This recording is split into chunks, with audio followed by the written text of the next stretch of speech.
All right, everybody, welcome to Walker of Waterdeep Pregame. I am DM Galabond, and as usual, you are listening to the dulcet tones of Sirenscape in the friendly tavern where the musicians are playing as we're getting ready for the game. We'll start in the top of the hour.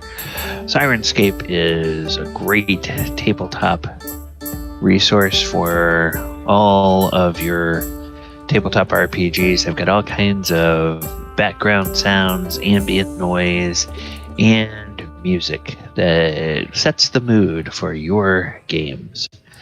And one of the greatest things about it is that it seamlessly integrates with Discord, so you can use it along with Discord on your voice channels so that you can hear what is going on with the music, and all of your players who choose to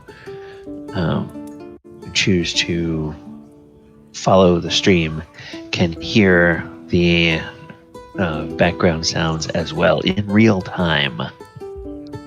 So we hear what the stream hears. Players, how are you all doing today? Yeah. I live. I breathe. I'm alive. I'm alive.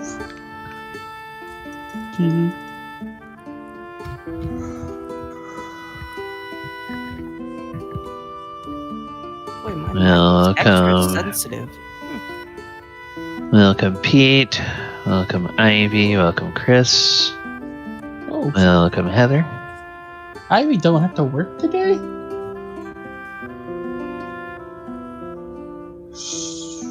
I didn't tell you guys yet. No. Yeah, you told us last week. Did Yeah, she? I got my manager fired, so the one who hired me is actually making schedule now, and she loves me, so she's giving me weekends off. Oh, yay. Okay. Let her get your Awesome. manager fired. He cursed me out because I told him no. Ooh. And I recorded it, and I brought it up to the supervisors. What did you tell him no about?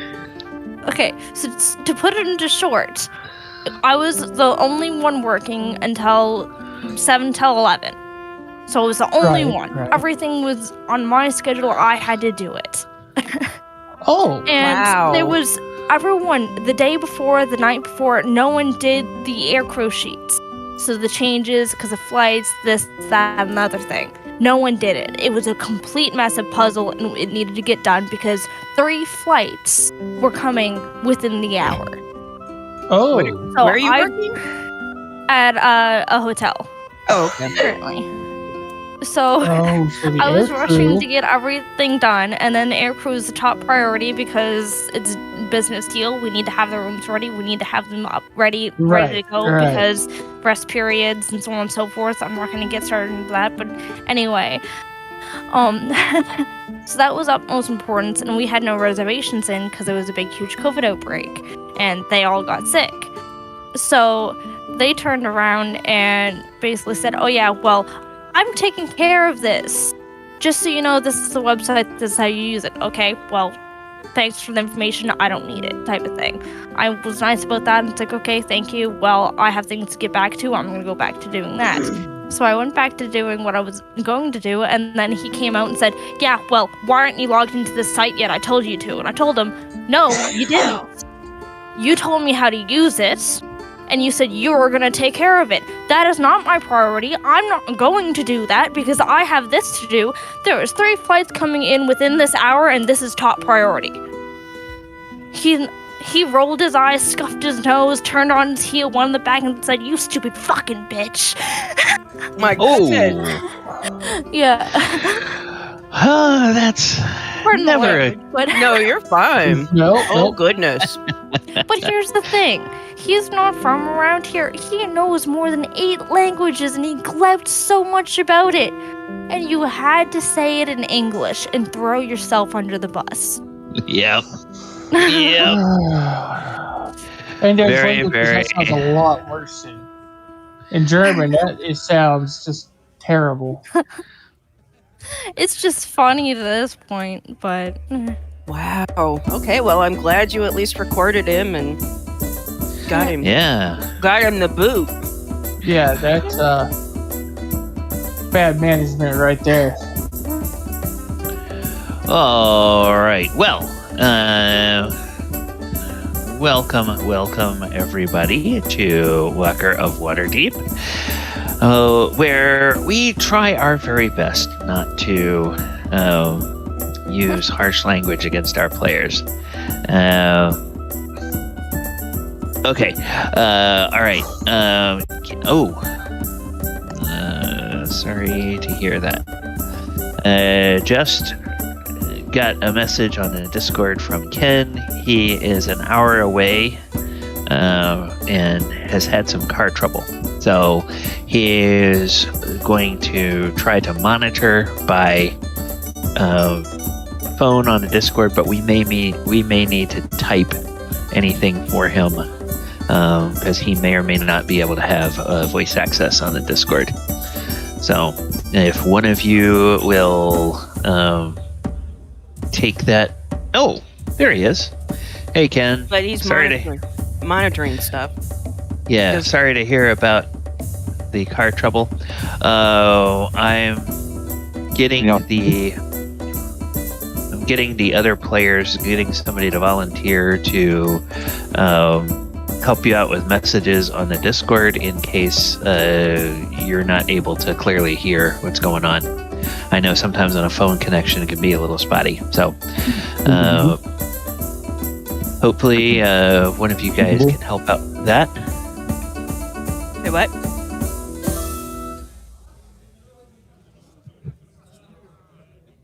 Sorry? He said what? I think Ken tried to say something. Yeah. The voice connection, Ken, is very, very spotty on that phone. So, like I said, that's why I want to get one of the other players to, who will volunteer to be on message duty for Ken in Discord, please. I have 2 monitors so I can watch it. Okay. All right. Wonderful. Thank you. All right. You'll get messages from Ivy of what is going on. I am going to go to the Sirenscape, turn the sound down a little bit on the Sirenscape, and bring us to the battle music, because last time in this session, you guys were in the ziggurat. You had found your way from the main entrance, entry pit. When you got into that pit, it seems that, well, normally elven heightened senses are a boon, but it seemed that Oyohusa's heightened elven senses were actually a hindrance to him. When you got into that pit all filled with charnel and bodies, he just started dry heaving. And the entire time you guys were fighting against those monsters in that area, he was just kind of bent over the hole down to the tunnel below, with his guts trying to heave out everything that was in there, even after his gut was empty. And it wasn't until you finished the fight and were talking with the disembodied spirit of Varellus in the crystal ball that he even was able to climb out of the pit and start to follow you as you made your way towards the library. And you have gotten into the library and you have started fighting some of these creatures called scrabs. Right now, there are 3 enemies down, 2 enemies still up. And Oyohusa is just sort of staggering into the doorway. So somebody check with him, see if he needs us to roll initiative for him, things like that, to slot him in. Can you hear me now? Oh, yes, we can hear you. Yes, we can hear you. Is it terrible? No. Hey, It's no, tinny, but we it's could. tinny, It's but tinny. that's We not can. bad. We can understand you. And Okay. that- I have my headphones on, and I'll just mute myself when I'm not talking, so you guys don't get any kind of background feedback or anything. But if this is acceptable for everyone, then this will work. okay. Sorry all for the right. inconvenience. Oh, no problem. No problem. You're Crap happens. you're far more inconvenienced than we are with Yeah. car trouble. You so. can access my new character sheet on Roll20 right there and roll and stuff for me, right? Yes. Yes. Okay. Is that acceptable? Okay. Yeah. I can do that, or if you would like me to, I can get one of the other players to do that for you. Whatever you need to do until I can get back to my place and jump on the PC. All right, thanks. Okay. All right. No problem. All right. So we'll go ahead and we'll roll initiative for Oyo, which is okay. We'll do dexterity. Okay, and okay that. Oh no, I'm sorry. It's this. That's what it is. 2118. All right, so we'll put Oyo on 2118.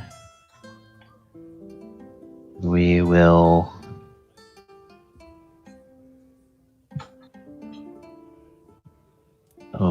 reorder the initiative, and that means well, that means Oyohusa is actually at the start of the round. So Did you want to bring? Oh yeah.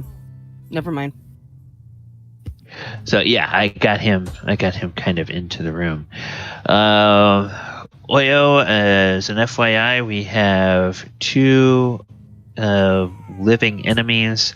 One is over there between Enka and Galopar and next to Allura. The other one is over there in front of Adamant, and Adamant's kind of by himself, but of course he's sort of tanking everything as usual. And Steph is having a hard time hitting him. So, would you have a preference of which one you attack? You said there's one over by Allura and Enka? Yes. Yeah, I'm going to go jump on that one. Get him off of him. Okay. All right. And we would attack with Tatsumasa, I believe. Or I presume. We would attack There with should be Tatsuma. Yep, I'm going to swing with that. And two-handed, I do believe. Okay. All right.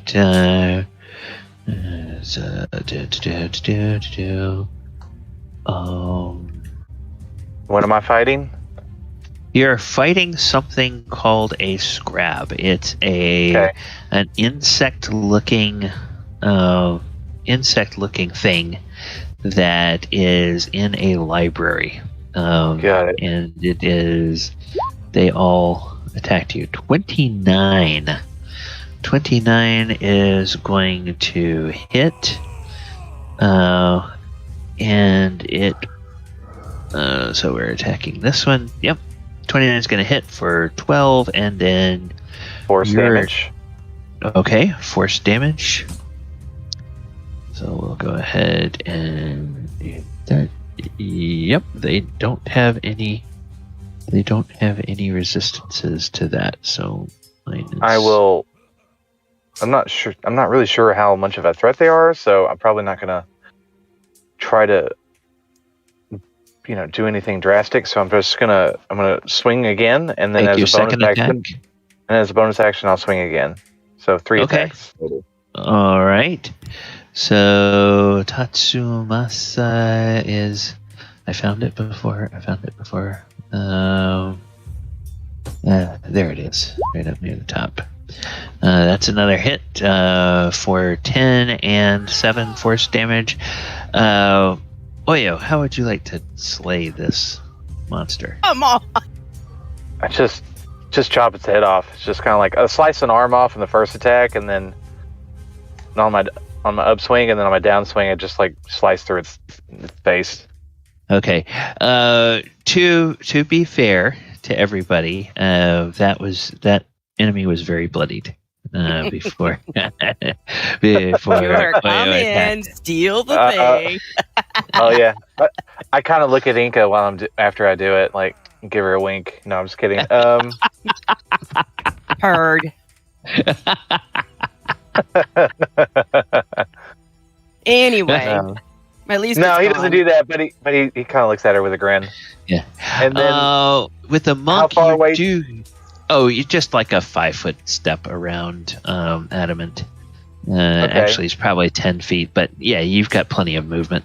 I and will then you rotate that over last- and okay. swing. Yeah. All right, 17 to attack, and hey, 17 is exactly what you guys need to hit this. So that is 24 damage. Nice. Yeah, 12 normal and 12 of the bonus damage. All right, And because of my class Go ahead. feature, I think it's ninja reflexes. I get as long as I attacked with the Tensu weapon, two-handed, I get a +2 to my armor class okay. till the end of my so- next turn, or till the start of my next turn. All right, so I'm gonna put this little. I'm gonna put this little green circle with a 2, so we know that means you temporarily have 2 to your armor class. And then that is my turn. Thank you. Adamant All right, was you're the welcome. Adamant was the last one to go, so it was my turn at the end of last session. Oh, I thought we got to the end of the round. yeah, I thought we got to the end of the No, round. because your internet cut out. Oh, that's right. crap, That's right. Okay. All right. So, Galabar, before we start, or before we go to anybody else, you can take your movement and go attack the last remaining creature. That's right. We had that. 34 critical hit. Damn. So, that's definitely going to hit. They don't have any resistances to any of your stuff, so how would you like to deal this damage out? Capitation. Okay. Well, it's probably not going to be enough to outright kill him, but I thought you were asking if how. 30 and 24 is 54, and then 4 more 58. Enough to kill. No, it's not quite Okay. enough to kill, but it does bloody it. Does very much bloody it. Does 25 more? 25 more. Now, how would you like to kill this thing? Decapitation. Decapitation. All right. So, as the head of this creature falls to the ground, Galabar looks up, and you can now. Everybody can now sort of take a little bit of a rest. And Varellus will say to you, well fought, brave adventurers.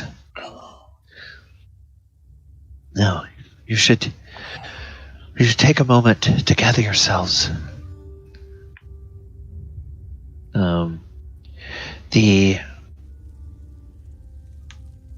The chamber where the anchor is lies in the room to the north. This is a place of odd construction. King Suleiman put the door above the top shelf of the library in the north wall. And indeed, as you look over at the north wall, and you look up above the shelves, you do see a set of doors right there at the above the top shelf, and you notice that there are, at opposite corners of the room, there are ladders that are affixed where you can climb up, and the top of the shelves is kind of wide, is about 5 feet wide. It's wide enough to walk on that area over there. And so what would you guys like to do? Do you want to search this area? You want to do anything like that? Or? This is a library full of scrolls and stuff.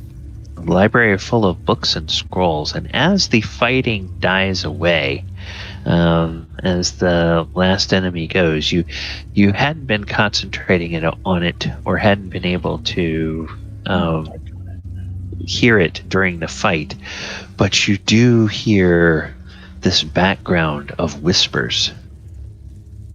I look over at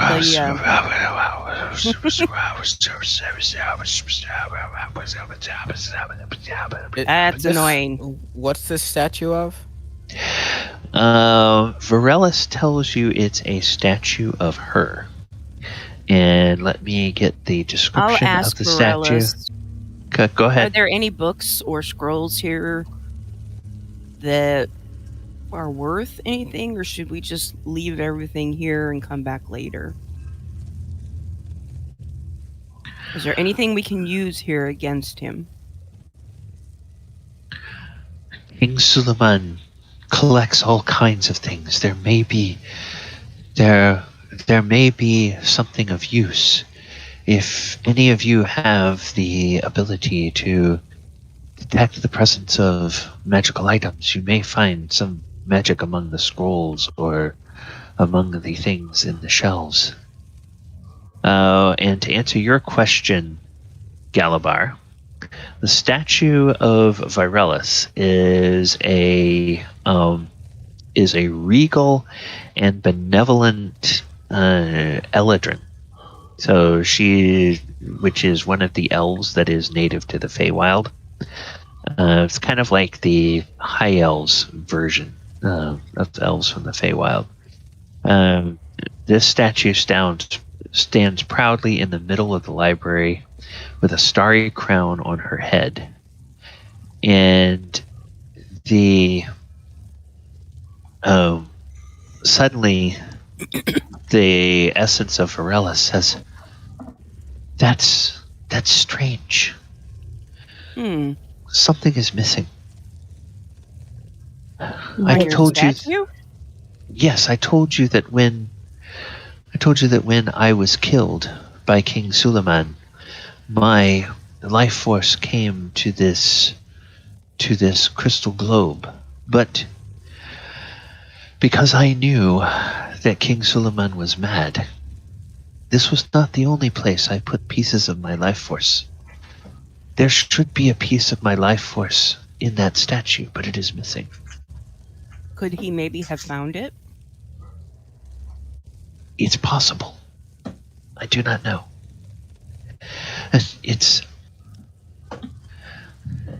I'm afraid of what that might mean. I'm afraid of what it means for his plans. I know he's mad, but he may be worse than mad. I mean, he's a psychic understand. vampire. So kind of been draining people for a while, so it's probably more than mad. Oh, and there's just sort of a sense of shuddering and revulsion. Taking the life force. Oh, that's horrible.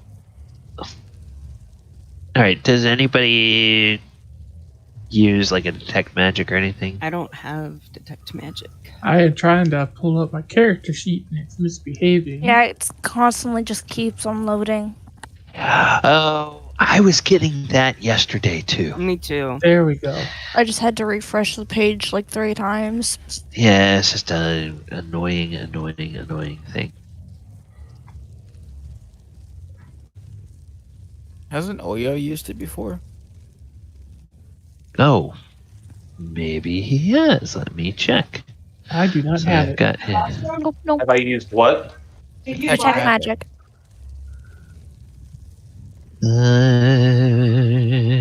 detect. I know somebody in the party had it at some point. Because we've used it Was before. not me. I don't see it on the. I don't see it on the spell sheet or on the list of spells here. What level of spell is it? It's first level, isn't it? I think it's a first level spell. Yeah, it's not the one that's It's not on my listed list. No. On the character sheet that says Oyohusa's new character sheet, it's not on there. Correct. It's not on there. Damn. Okay, well, I don't. It's not some kind of feature or anything from the sword, so.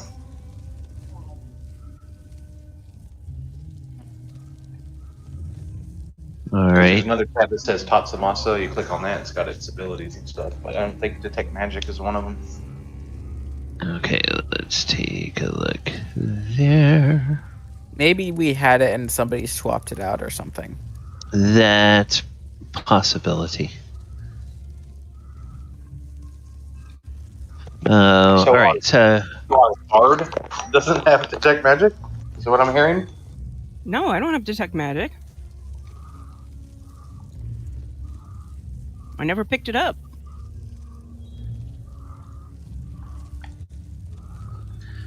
okay. Do we have any scrolls laying around? Anybody? I could have sworn that somebody had it. Okay. Everybody, make me a. Well, you guys are actively looking for stuff, so everybody, go ahead and make me a perception check. Natural 20. Wow. Okay. All right, and then we'll Wow, the most perceptive Galabar's ever been. Okay. Laura's And just more concerned about the puke that she sees on Oyohusa's shirt, and she's like, I want to clean it, but I Ew. don't. And she kind of grabs a rag and goes up behind him, just wipes it off whenever he's like busy doing something. okay, Enka. It's interesting that you would find this. You notice over to the east of the main doorway on the south wall, there is an odd-shaped hard leather case stuffed between some books on one of the shelves. Okay, so I walk over. Okay. You pull that out, and behind it, you see a scroll tube. Okay, so south wall. Okay. Okay. To the east of the doorway. Open the leather case. Yep. Okay, you open the leather case, and inside you see a hand crossbow. Nice. And this hand crossbow has an amethyst jewel in the stock. Ooh. So, you are a lore bard? Yes. Okay, go ahead and make me a check on, I guess it would be a history check. Okay. See if you remember reading or hearing about anything like this before. 19. 19. Yeah. You haven't seen them in hand crossbow variety, but it makes sense that they would be available. You also realize from the way the arms of the crossbow sort of look like the ribs of dragon wings, you realize that what you have found is a dragon wing hand crossbow. And because it has an amethyst, it's either it's probably keyed to an amethyst dragon, which means that in addition to dealing normal damage, this magical crossbow would deal an extra 1d6 of force damage when it hits. Nice. Is there It's a any magic weapon, +1 to attack, +1 to damage. It doesn't have any ammunition there, but from what you've heard, magical crossbows like this, if you set them, they will automatically create their own ammunition when they fire. So you don't always need. She looks in. She's really quiet for just a moment. Looks up at the others. Looks back in. Pulls it out, and goes, "Mine." Finders keepers. Finders keepers. It's a weapon that uses dex. So, real quick, you said was there a scroll tube behind it? Yes, there's a scroll tube. So I will take the leather case and I will set it down, and then I will pull out the scroll tube. Okay. You want to pull off one end of it and look inside? Kind of. I point it away from me, and then I kind of use my thumbs to shimmy off the top because. Do you point it at any of your party members, or point it away from them too? No, I point it basically kind of in an obscure area. All right. So the one end pulls off, and nothing jumps out or flies out. So then I kind of tip it. There appears to be 2 scrolls rolled up inside there. Okay. So then I go ahead and pull them out very carefully and unroll them. Okay. And you see that one of them is a scroll of Raised Dead. And the other one is a scroll of Contact Other Plane. Okay, both of those are useful. Is the scroll of Raised Dead arcane, or is it? They are both spell. They are both divine. I will actually look over at our divine individual after reading them off and go, I believe these should be going to you? Oh, yes. And a scroll case. That's most handy.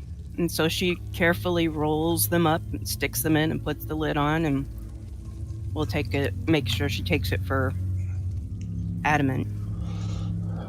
That was a Contact Other Plane. Yeah, I'm going to put it in crossbow, or I'm going to put it in Discord for you. Contact Other Plane's a weird spell. If you don't have high intelligence, I don't recommend using that spell. However, we now have 3 scrolls of Raised Dead. Yes. And scrolls have the material components already used on them. Indeed. Yep, that's true. You don't need to have any additional. We don't need the 500 gold piece diamond. Exactly. And I think Alora can cast these scrolls. Okay. So I I just don't have the opponents for it. You don't need components. You don't have to. Yes, I know, but I'm stating the fact that I have it. Okay. I can also cast it. I will continue to. I know that we've got to get going, so I basically open up my bag of holding or whatever it is I have, and push the case into it, and then I will actually attach the the hand crossbow to like my belt. Okay. All right. Good find, Enka. Congratulations. Mm. Yes. So it's basically, for purposes of adding it to your character sheet, you might need to add just like a +1 hand crossbow and then modify it to say that it will also deal +1 d6 force damage on a successful hit. Put it in the second damage slot. Okay. Grab that. Put All that right. in Good. there. Pretty good. That's a pretty good weapon, and I hope you can get some use out of it. Me too. Yes. Enka is no longer going to be die, die, die, die, die. Die, die, die, die with beating people over the head. Okay. All right. We're going to go ahead and remove the turns here. All right. Varellus will say, as I mentioned before, there is an area here that I can show you where you can very quickly recover your resources. It's I don't know how or why King Suleiman thought he needed it, but it is a place that that he added to this for the purposes of being able to very quickly regain, in a matter of minutes, regain all of the benefits of taking a full night's rest. Oh, thank God. So, if you feel like you are up to going after this anchor now, we can, or if you prefer, I can show you the way. Why don't you show us the way? Because otherwise I have one bardic inspiration left to give to someone, and I'm down a third of my hit points. So, or I'm down. I've taken some owie. Yes. Okay. Well, to get there, we will need to go back to the place where you found me, and then head to the east.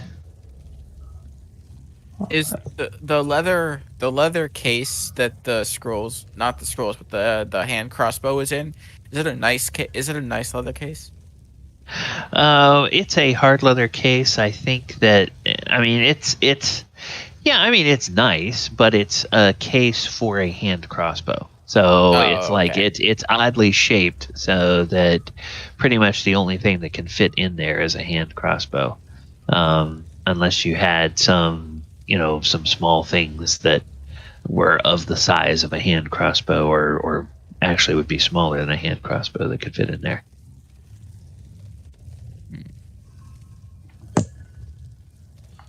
All right, so you all go back south, and you return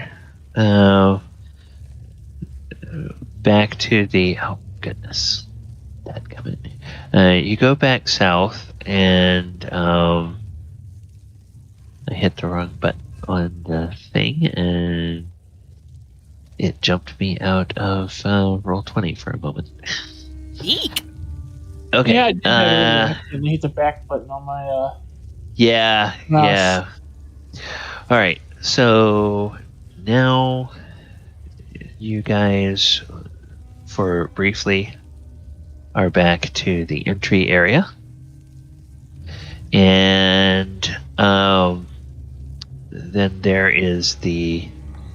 Let me go ahead and pull for giggles and grins. We'll pull him back to the main token layer. Right, and then she directs you over here toward the east side of this room.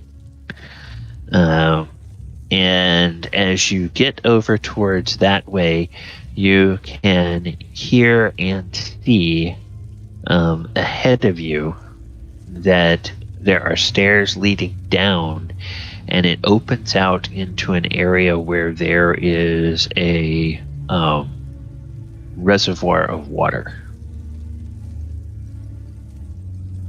So, with that, you go into, let's see, we go into this area here. I'm going to get the PCs from this map. We'll put them all in a nice little bunch and copy them and move them over to this map. Put them in a nice little bunch. And I will tell you guys what you see. So as you enter this area, you see a reservoir, and there's a dim light in this area. All right, so dim light in this area, and there's a balcony that overlooks a room filled with dark water. A rope bridge slants sharply downward toward a wood platform just above the level of the water. 2 other bridges connect that platform to other balconies. Each balcony is 10 feet above the surface of the water, and you see that there are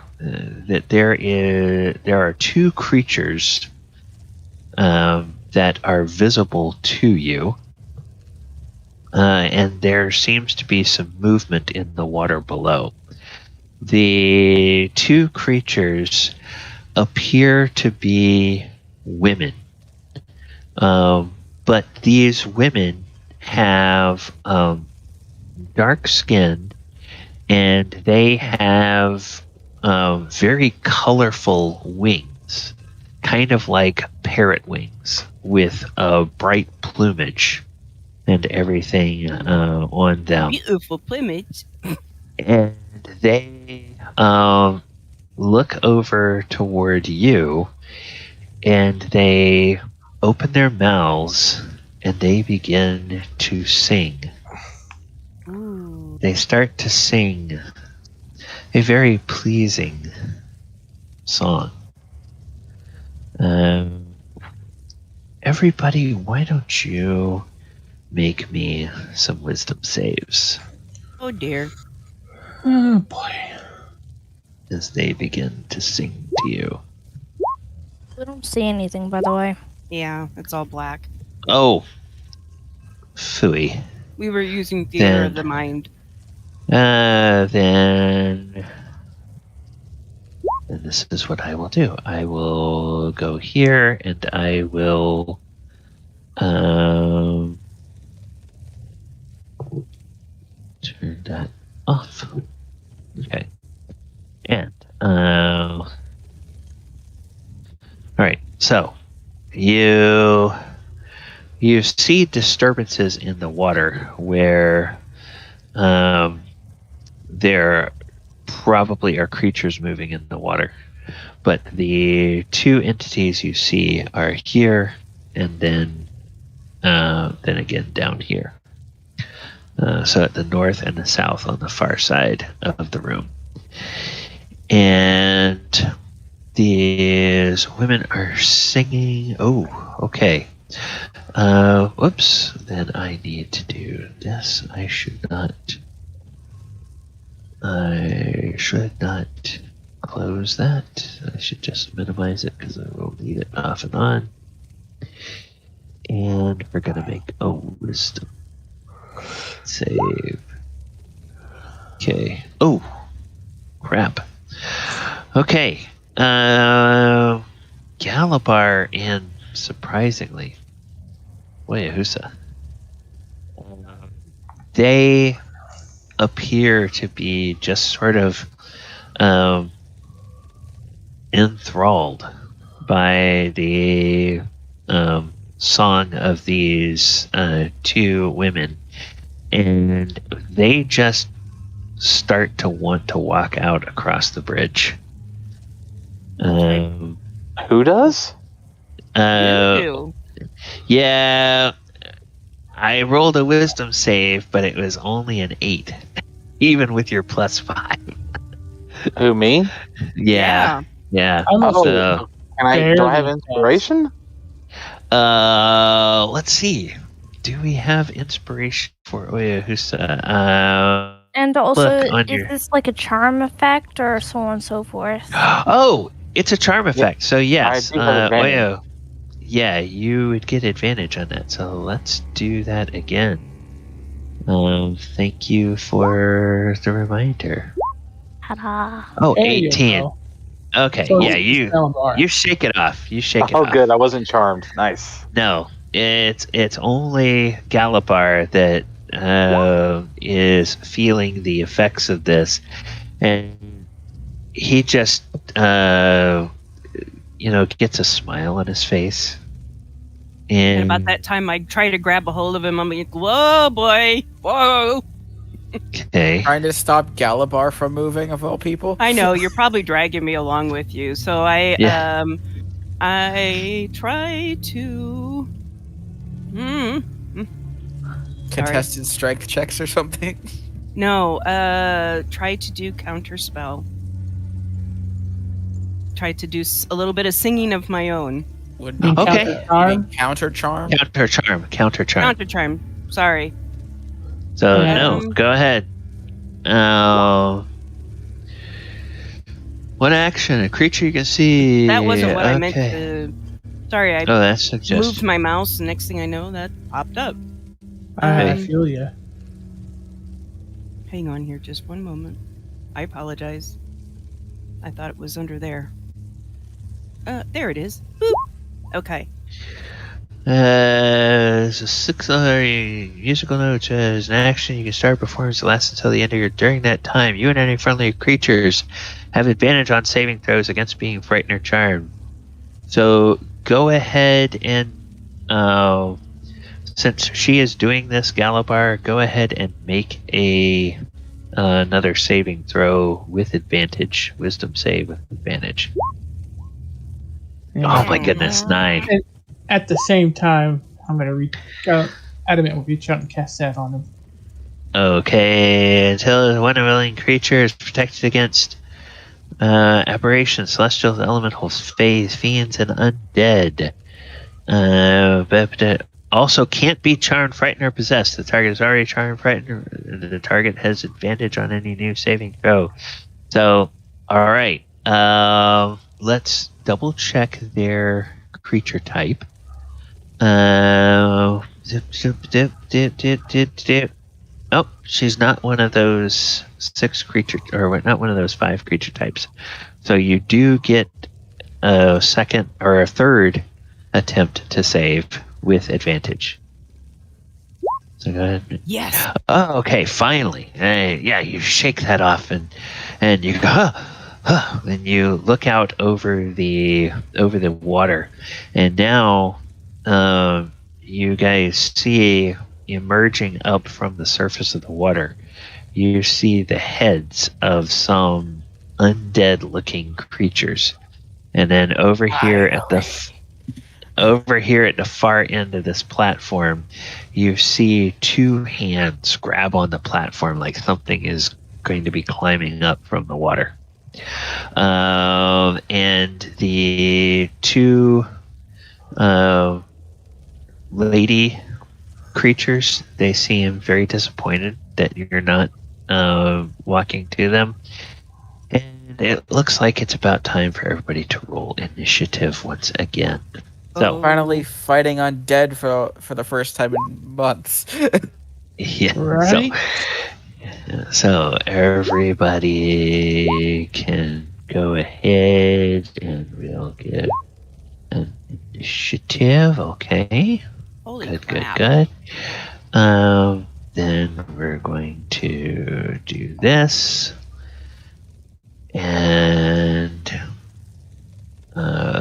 do initiative for the Cabal Ghoul, initiative for the Bird Maiden, initiative for the Cabal Ghoul, and initiative for the Ghoul Priest. I have a question. Yes. Does real life physics work in game? So, for example, electrocution.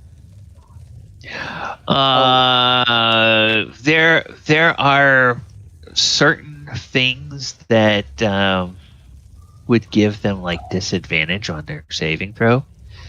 So, like if you put a lightning bolt into the water, there would be a radius around that lightning bolt where anything in that radius would have disadvantage on their saving throw. So, but technically, there are some mechanical things. It should say in the lightning bolt spell, if by the rules as written, it has any mechanical effect like that. But, I think if a player pitches an idea, then I'll find some way of working a little bit into it, but it's not going to be an automatic failure or anything like that. The most common house rules I see for lightning and thunder damage when it comes to water is lightning the range is doubled, for thunder the damage is doubled. Because Okay. have you ever seen a concussive force go off underwater? It's worse. Yeah. Well, for right now, I think what it'll do is it will be just disadvantage on their saving throws within a certain radius. But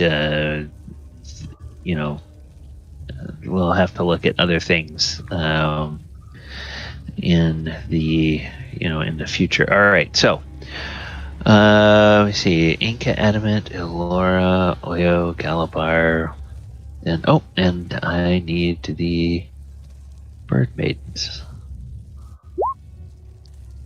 Need them on the list. All right, so let's put them once again in descending order. All right, so I'm going to go back here and bring us to battle here, and we will have battle music. The first thing that happens, Inka, Yes. you are up first. Okay. What would you like to do? I would like to do. Hang on. Sorry, I'm trying to go between my cool spreadsheet that I did and my character sheet. All right, so I would like to do.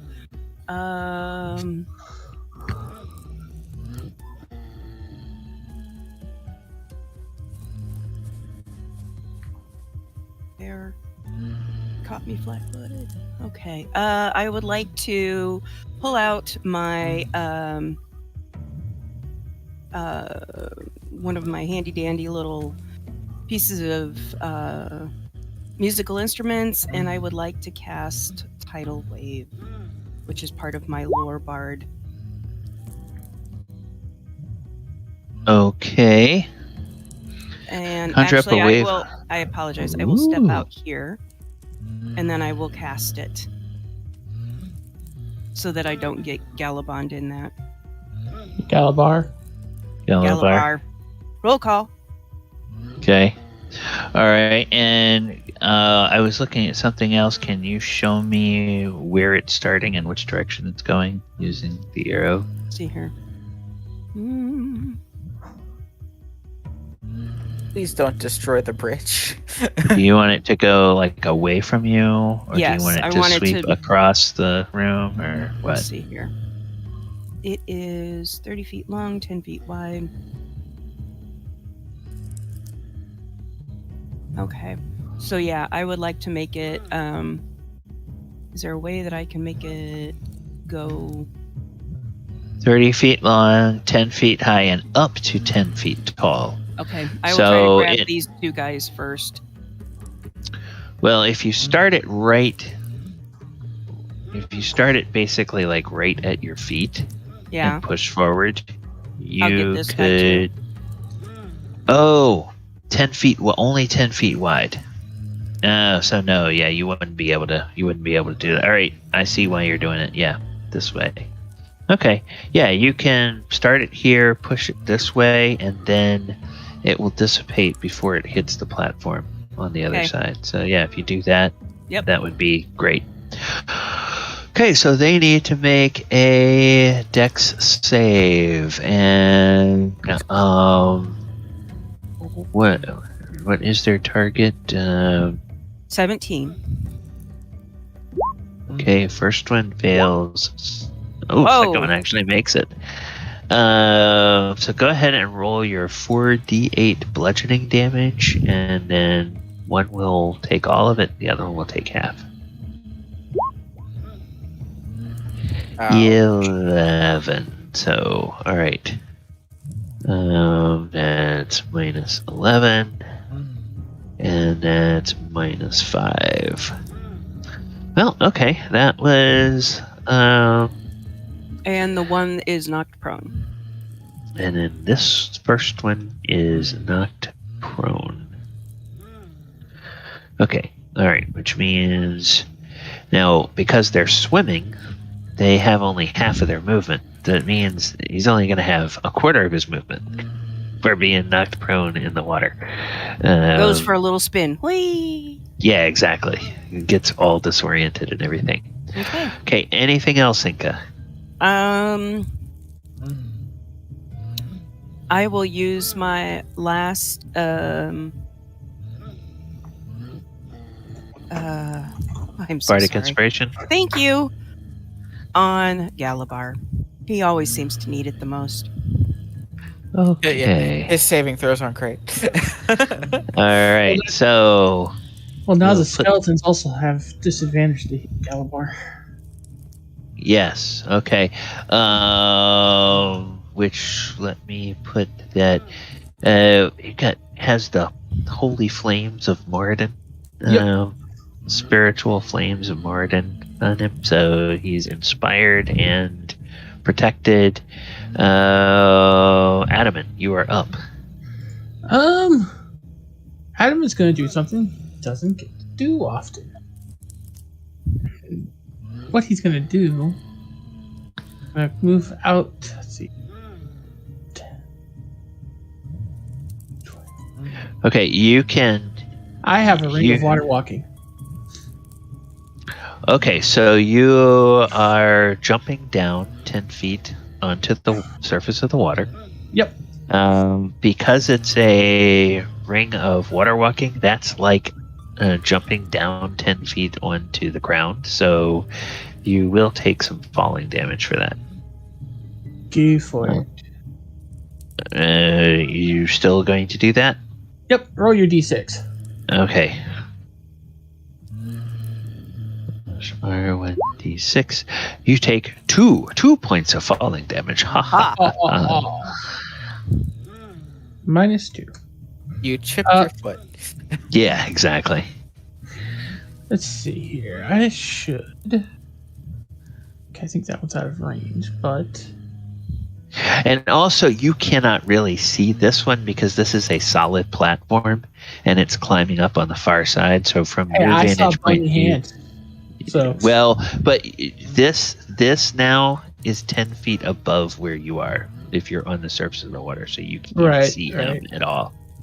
So if it relies on sight, just know that you can't see him.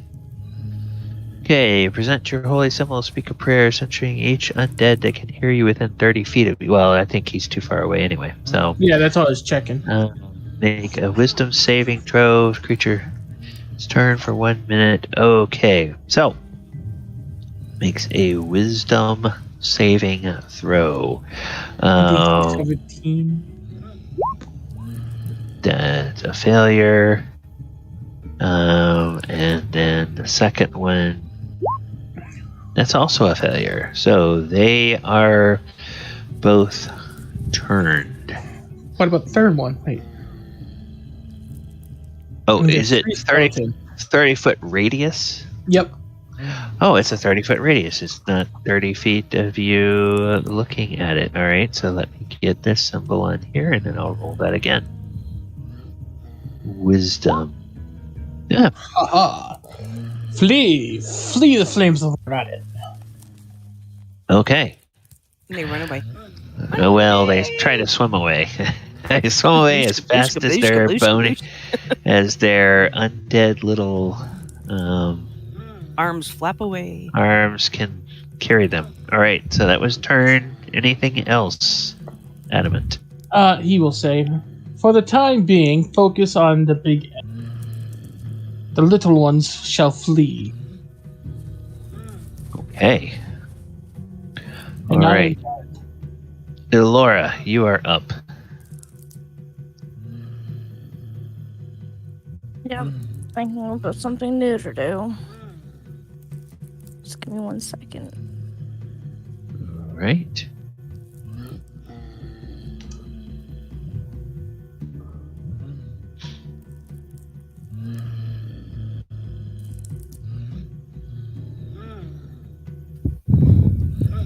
We'll kind of like rub our hands today and say, "Oh, may the tides be on my side today, water!" And she'll kind of clap her hands, kind of dance along, and say, "Gulliver, scooch." She'll temporarily take like his place, Okay. as she will say, "I don't really like those hands. Like they're ruining the water movement, and it's just not it." As she'll kind of like snap her fingers, and just a knife will appear right before him and drop right on its hands. Okay, right on this guy. Yes. Ooh. All right, DC 17 Dex save for this guy. He fails that. So he takes 3 piercing and 8 cold. Let's just make sure. Yeah, he seems to take all of that. So minus 11. All right. She'll get out of Calabar's space and say, "Well, let me know if he falls. Really, I'm just really hoping for it." And she'll kind of like list it out, like poke an ear out, and just hear sploosh, hopefully. Yeah, not quite so much. All right. The first thing that happens. Make me a perception check, Elora.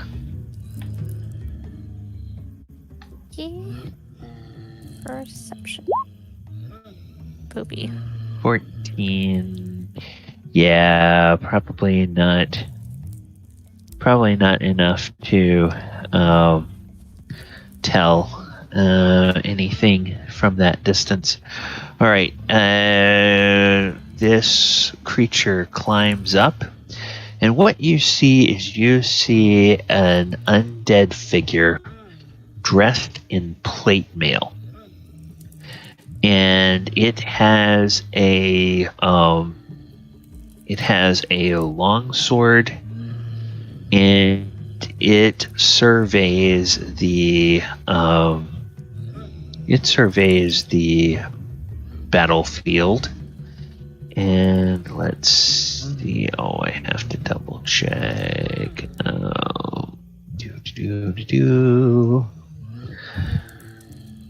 What is the range on this? Range on this is... Oh, I think it's within range. All right. It looks in your direction, Adamant, and it uses its whoops. Character sheet. It uses its Ego Whip ability. So we're going to. Alright, which is. And then this is minus 16. And that's going to be like Tasha's Mind Whip. So it acts like that. His spell save DC is 14. Who is he attacking with it? He is attacking Adamant. 3d6. Oh, 3d6. Alright, so 3d6, that is 10 Ow. psychic damage to Adamant.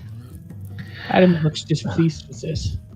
And then it draws its longsword. And that is its turn. Oyohusa. I don't know if Oyo is where he can see the map or not. But you are on a platform in a room or in a chamber that is approximately 80 feet to the other end. There are enemies in some water down below the platform and below the bridge that some of your friends are on. There's a platform that's about 75 feet away from you that has an undead-looking creature on it that just did something to Adamant. And then there are two, kind of at an angle to your ahead and to the left and right, there are two bird maidens, if you will, women with colorful parrot wings that were trying to sing, but Galabar shook it off. Have any preference of what to do? The 3 undead in the water have been turned by Adamant, or so he says. Okay.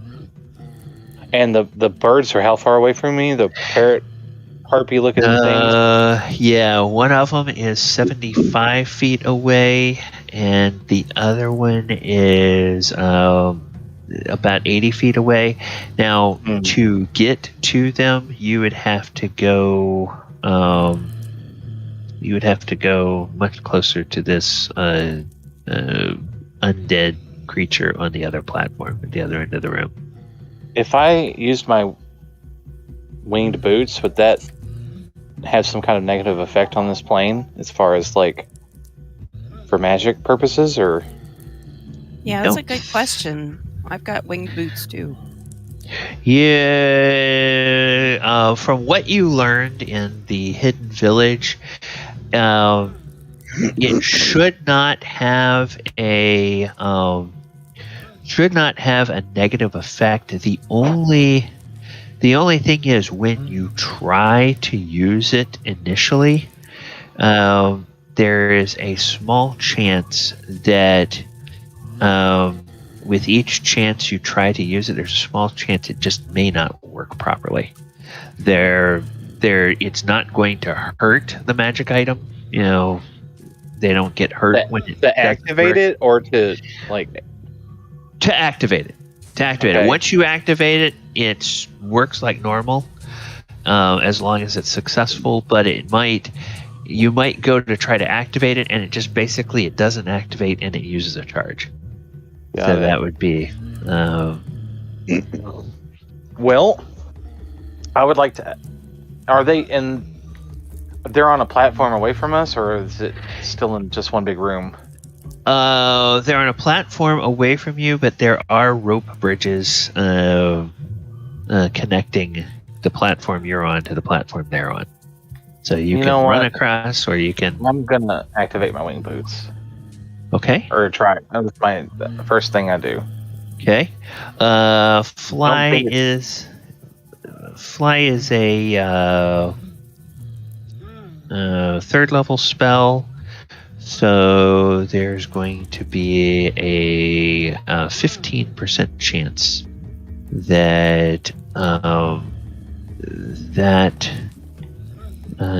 does not work as expected. So as long as we have 16 or above, yep, you're fine. All right. So the wing boots activate as normally.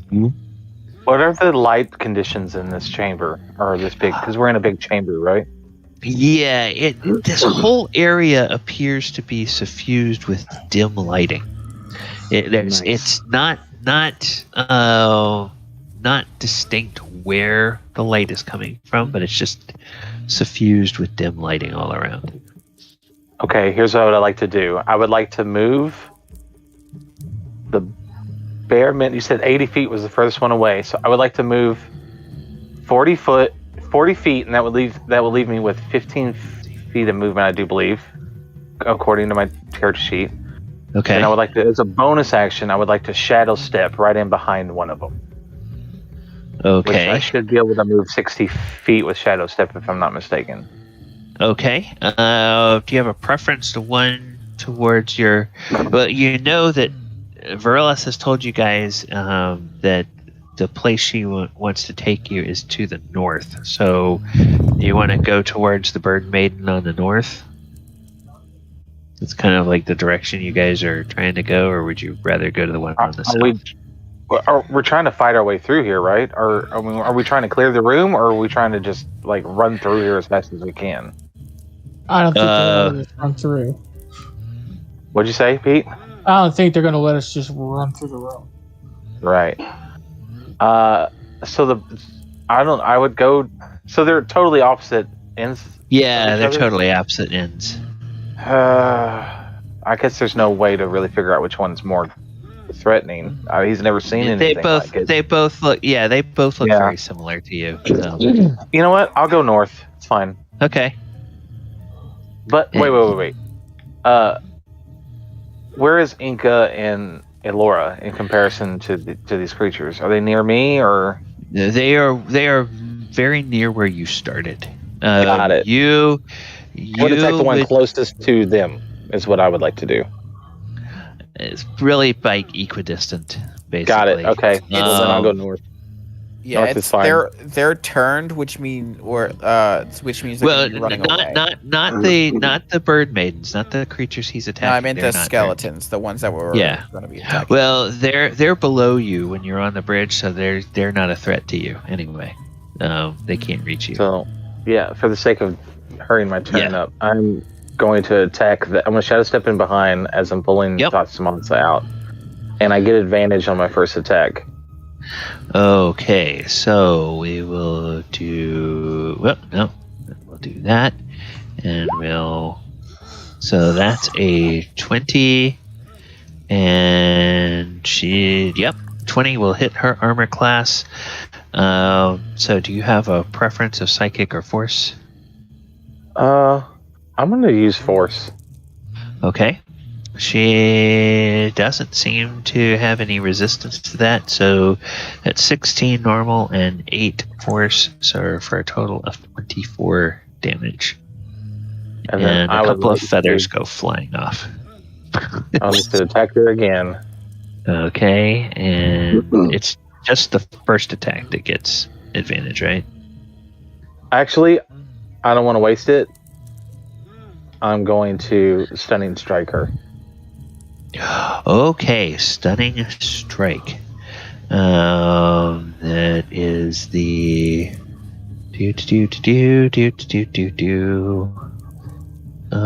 where is that? Here, I know you have it on here, and I need to go on and clean that up a little bit better, or at least put it all in alphabetical or something. Yeah, I mean, well, it's fine because you know how to find it normally.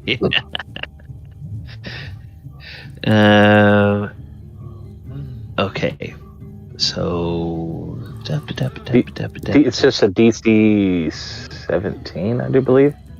Yeah, DC 17. All right, so we'll go ahead and we will have her do that. It's is it con based? Are those saves con? Yeah, it's con. Okay, DC 17 con save. She fails. So she again. Yeah. She is stunned. With advantage. Yep. And so Oyo attacks with advantage. Tatsumasa. 20 will hit for 12 and 11. That's 23 more damage. And because of Agile Parry, I do believe is what it's called. I'm not sure, but anyway, I get a +2 to my armor class, and that's my turn. Okay, and we have that. All right. Galabar, you can go ahead with your turn. Okay. Thanks to Twitch, me, Enka, and Alora have advantage on a roll. Okay, wonderful. Yeah. Thank you, I'm- Twitch. Yeah. I'm going to cast haste on myself. I don't need to worry about raging if they have disadvantage to hit me in the first place. And I'm just gonna rush this guy, saying the big guy's mine. As my hasted action, this guy is undead, correct? For the purposes of my axe. For the purposes of your axe, yes, he is undead. Okay, Counts as cool. undead. I'm gonna I'm not gonna use that advantage yet. I'm gonna reckless attack. No, I need to just keep that disadvantage on if I want to keep raging. So yeah, I'll use that advantage. 25 hit. 25 will hit, yes. That's 30 slashing damage. 30 slashing damage. Okay. And he, you take a chunk out of him. Okay, go ahead. And then, do I have anything for a bonus action? Because my original action was to cast haste on myself, so I only get that one attack. But you know what? Bonus action. Dragon's breath. Okay. It will Which is be cold, right? I'm using my the one that's like my smite. Oh, okay. Level. So that's 7 fire damage. If he 7 has to save. fire damage. Okay. DC 19 dex save. Oh, Wow. he passes it. So Wow. he takes Okay. 4 or 3, whichever. 3, yeah. And that's the end of my turn. Okay. All right. So the ghouls. They normally move, I think, 30 feet. So that means their swim speed is 15. So this ghoul says, 5,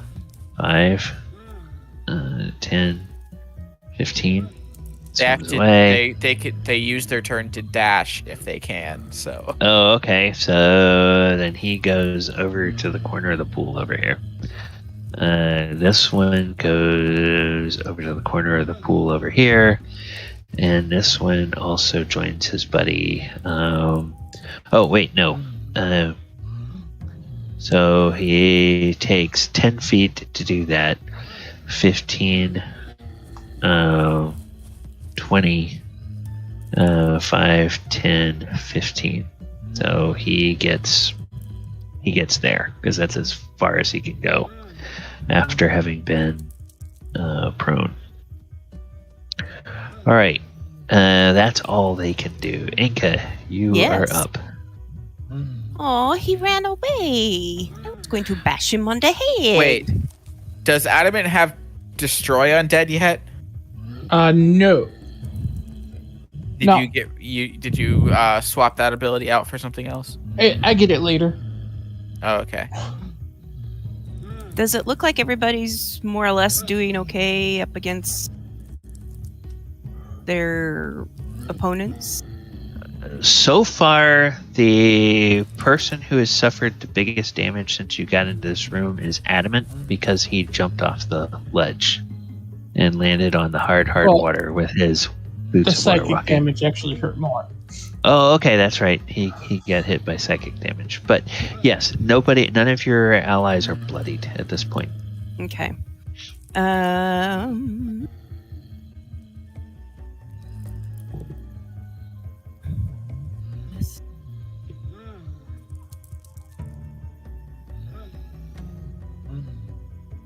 Okay. The wind bubbles. Okay. Are those creatures still singing? Nope. They Okay. gave up singing because they didn't have any effect. All right. Anybody. So I guess I am going to try out this new toy. And I Wait. am going to point it at this thing Okay. and try to see if I can't kill it. Okay. Or not kill it, destroy it. It's already dead. Okay. I thought I had added the bird maidens to the initiative, but they didn't show up for whatever reason. Okay, so they're going to go They later. both rolled natural 20 on initiative. Wow. Okay, so I aimed at this guy here. Okay, you aimed at this guy here. 18. 18 will hit. So 6 piercing and 5 force damage. Yep. Does not have any, so that's minus 11. Yeah, and when you pull back the and lock in the bowstring on that crossbow, you see a little shimmer in the track where you would normally lay ammunition. And then when you fire, a sort of spectral bolt fires. But tell us what that spectral bolt looks like. Actually, the spectral bolt looks like a flowing piece of music chart. Oh, okay. With the lines All right. and notes, and then. All right, and it hits, and it does a little. It sounds a little chime when it. No, it sounds doesn't more like a chime. Discord twang. Twang. Okay. Exactly. All right. All right. So that's a shot there. Would you like to move? Would you like to do anything else? Since he is not dead or destroyed, I will turn and look at Alora and go, I think I'll go over and help these guys over here a little bit. Do you want to finish off Mr. I'm going to hide in the corner? And then she will move. Adamant. Just as long as you maintain the. Well, I don't know if you even have to maintain concentration on the turning. If your allies attack something that's been turned, does that have any negative consequences? It They're no ends longer that. turned. Yeah. Okay. It knocks Okay. that creature Okay, out. if of that- the turn. If that happened then and I can tell it ended the turning, then I'll stay because I don't know. Yeah. So, yeah. Well, it's just ended the turning on that one, right? correct. Okay. Yeah. So. Sorry. Okay, then I won't go anywhere. I'll just stay here with Alora. right. Okay, and then after you is the 2 bird maidens. And so one bird maiden has a face full of Oyohusa. And it will, let's see, we'll charge that up. And it will,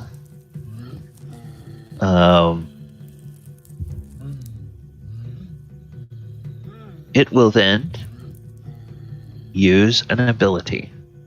This is an ability that the rest of them saw last week, Oyohusa, from another entity, but it will, as a bonus action, do biofeedback. And so what that does is that essentially it acts like a barbarian's rage feature, where it just, because they're spending PSPs every round, it halves all of the damage that they take. And then it will do a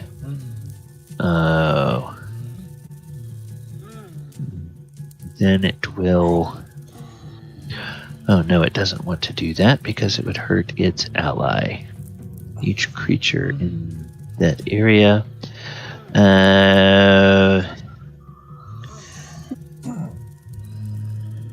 It will then do one creature. It will then look at you, Oyohusa, and it will attempt id insinuation. Oh no, it can't. Sorry. That would be 2 concentration effects. It doesn't do that.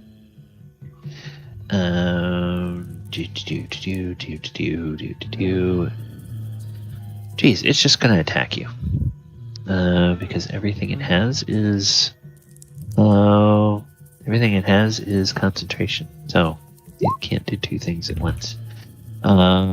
Makes 2 claw attacks and 1 bite attack. So claw the first, it's an AC 13, that's a miss. Claw the second, it's an AC 20, and because you have that bonus, that misses. And the third, it's an AC 16, that misses. So that is it for that one. The other bird maiden has a move speed of 20, a fly speed of 40. So she will go 5, 10, 15, 20, 25, 30. Will fly over toward Galabar. And on her way, she will do the biofeedback to have the damage on herself. So minus 22. And then she will do the claw bite against Galabar. So claw hits an armor class 12. That misses. Ooh, a 28 with her other claw. So that's a total of 7 slashing damage. If you're I'm doing not anything. raging. Okay, so total of 7. So I have to make a concentration check, which should not be difficult considering my +9. Yeah. Yeah. Okay. And her bite. 25 will hit. Yeah, 25 for 11 piercing. And then that would be another concentration check for 5. Yeah, no problem. Yeah, just don't roll a 1 on those and you'll be fine. All right. That is them. Adamant. Going to choose to do an action.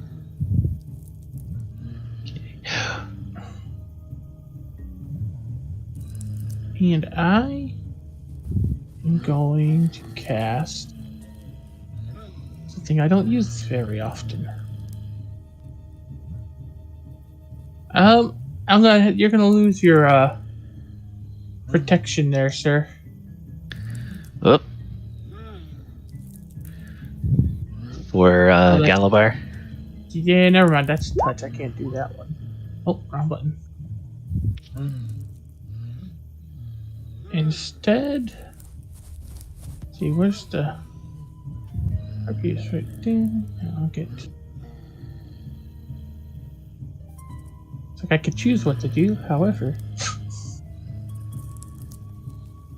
So instead, going to just also touch 30 feet.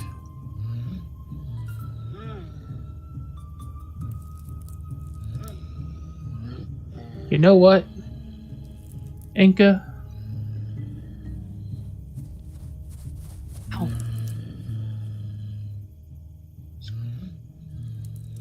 What did I do now? Nothing. Have a holy weapon. Oh, cool. Oh, okay. Adamant, that's a touch, so you That's a need to touch. touch. Not got it. It's a, Excuse me. why does it? You could always call me over. Or are you And if able to you- get out? Yeah, the bridge is 10 feet above the water. Oh, I you can could move probably or reach I up can and take an action. Or yeah, you could reach up and climb up onto the bridge and walk I over can't. to her. I can't do all three. It's move or take an action because I got mind whip. Oh, move or take an action. Yeah. Okay. Okay. So instead, I'm going to Beacon of Hope. Beacon of Hope. Any number of creatures within range. Okay, so here's what I'm going to do. I am going to go to your token. And I am going to put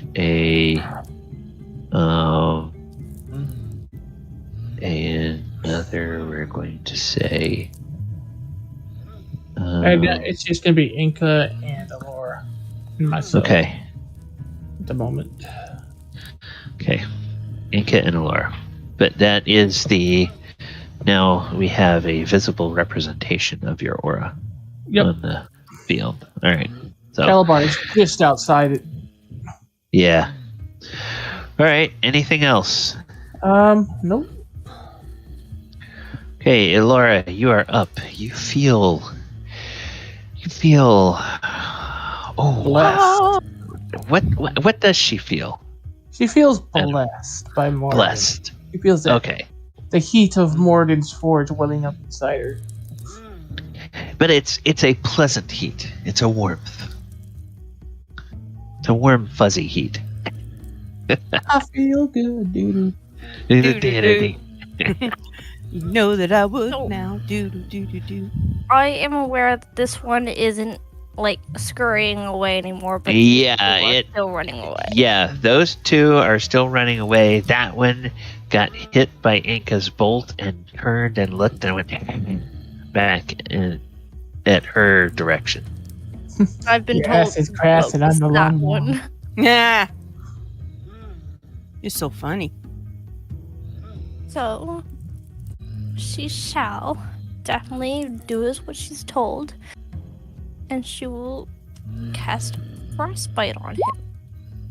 Nice. In the water. Right. Oh, okay. It caused numbing frost on one creature. Target must take a con save. Alright. So, Cabal Ghoul. Con save 20. Dang. Wow. So it takes no damage or anything. Yeah. Alright. So, I'm good. Action. That was a cantrip, right? Yeah. Yep. Okay. There is nothing else I can do, so I shall call that as my turn. Okay. Ghoul Priest. Hey, Galabar. You're looking at this thing, and you're close enough now to see what Elora could not from far away. You see that some of the wounds you gave it with your axe, your horrible, horrible axe, they seem to try to close unless They there's can't. Property of your axe. is an axe of certain death. Okay. All right. He looks at you and he starts to grin, but then he looks at his wounds like something's wrong. So, Yeah. yes. Nothing. They can't regain health a turn after they get hit with this axe. Yeah. So now he is going to he's pulled that long sword out, and he is going going to make his multi-attack. All right, so he makes 2 attacks with his longsword and 1 of his life drain attacks. So he attacked the first with the longsword, AC 10, that's going to miss. The second attack with the longsword, AC 12, that's going to miss. Life drain, it reaches out to touch you. He has Attack disadvantage. Even with the disadvantage, it's 22, which is my current AC. Okay. All right. Now you take 23 necrotic, and then make a con save DC 15 or. Okay. Yep. Your hit point maximum is not reduced by 23. So is my normal health reduced to 23? By 23? No, yes, your normal health is reduced by 23 because it's an attack. The attack roll is for the damage. The con save is to keep your maximum health from dropping. Now I need to make a concentration check. Yep. Yep. Actually, yeah, it's a 12. 11. 11 is what you need. So yeah, you're fine. However, I am finally past bloodied. So Okay, health at 140. Okay, and it. See, unfortunately for it, it does not. It does not gain any health from that. So it doesn't do it a whole lot of good other than trying to kill its enemies. Alright, Oyohusa, you are up.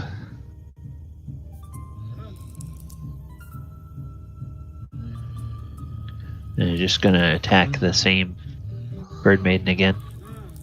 Did we lose him? Oh, we might have. I'm gonna presume. Driving, he's just muted. Okay. Okay, I'm gonna presume that he would just. Attack the same one I stunned a while ago. Okay. 3 times. And if I have an attack, I'll move across the room, I guess. Okay.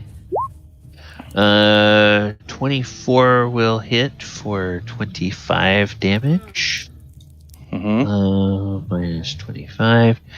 Then a 13 will miss her. I have advantage. Yeah, that 13 was the highest one. 12 was the other one. 13, 12. Yeah, and then a crit. So 24 and 24, so that's 48 damage. I want to say I maxed out that thing, but I'm not sure. I thought I correctly did it. Yeah, I That think sounds right. The 2 rolls. Yeah, it looks like it looks like it did.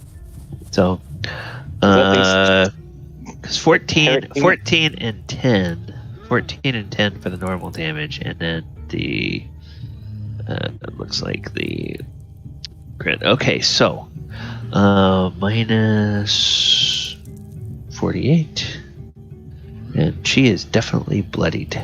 She Stunning is strike. truly bloodied. All right, stunning strike, DC 17 con save coming up. A failure. All right, so she's still a snail. She's still stunned. That's my turn. All right, Galabar, you are up. Time to let loose on this guy now. Okay. First attack. 21 to hit. 21 will hit. For 25 slashing. For 25 slashing. All right. 20 to hit. 20 will hit for 16 slashing. 31 to hit. 31 for 27 slashing. And then I will add a 3rd level smite to that. Okay. After your 3rd hit, it's bloodied. Before your smite, dang it, two more freaking things need to be added to that, but it doesn't let me choose for some reason. So that's 8 plus 7 more. 15. Fire. And that is fire. Okay. That is 15 fire. All right. So that is the Ghoul, or that is Galabar. Now, anything else, Galabar? Yeah, I was gonna do my bonus action, normal Dragon's Breath. Oh, go ahead. I'll aim it at both of these guys since I can hit both of them with it. Okay. They both need to make DC 19 dex saves. All right, we're gonna do a breath, and it's a cold, or a frost is the closest thing that this thing has, and 5, 10, 15. All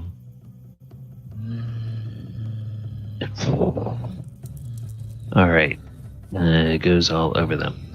So, DC 19 dex save for the Bird Maiden. Failure. DC 19 dex save for the Priest. Failure. So they both take 12 damage. Whoops. Sorry. He doesn't breathe. I did turn off the effect. Minus 12. Alright. And she's got frosty feathers. Okay, so this ghoul joins his buddy over in the corner. This ghoul here, 5, 10, and it takes so that's 20 feet of movement. Takes another 10 feet of its movement to climb halfway up, so it is on the ladder there. Enka, you are... Oh, no, actually, it's going to do full round movement, so it's up to the top. And it'll move there, but that's all it can do. It had to use a full round movement to get there. So it can't attack. Enka, you are up. Okay. So... apologize. So I am going to try and shoot this thing again. Right. Dude, you should probably move a bit. Yeah, probably. So I am going to actually move backwards. Okay.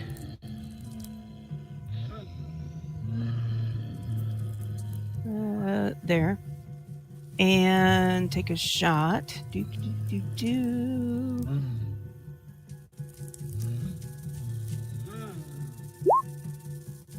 16 will hit.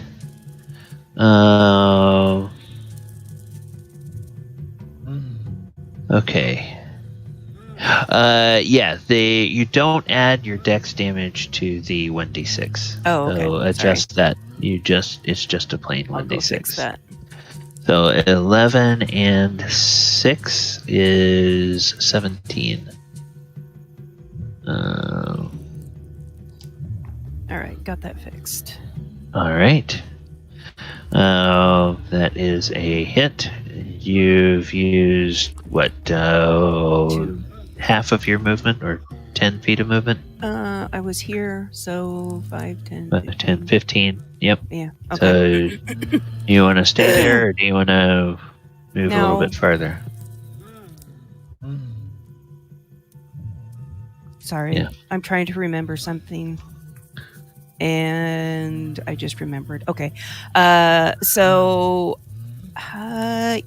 I'm going to move just a little further down here. Call it Okay. All right. good. That's it. Sounds good. Bird Maidens. Okay, they are...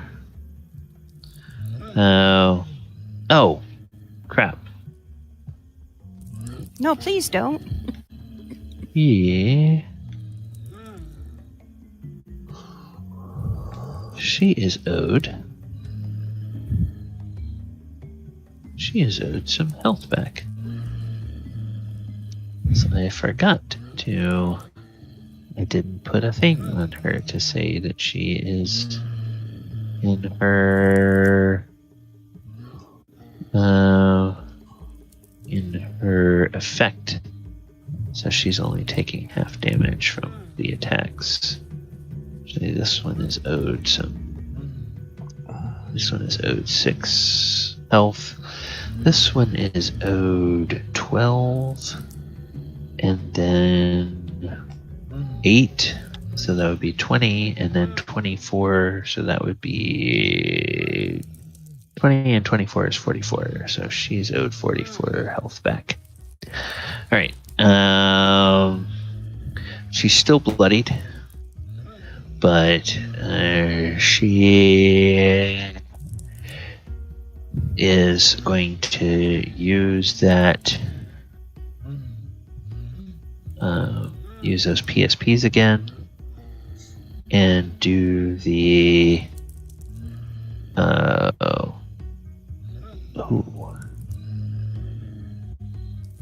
Okay.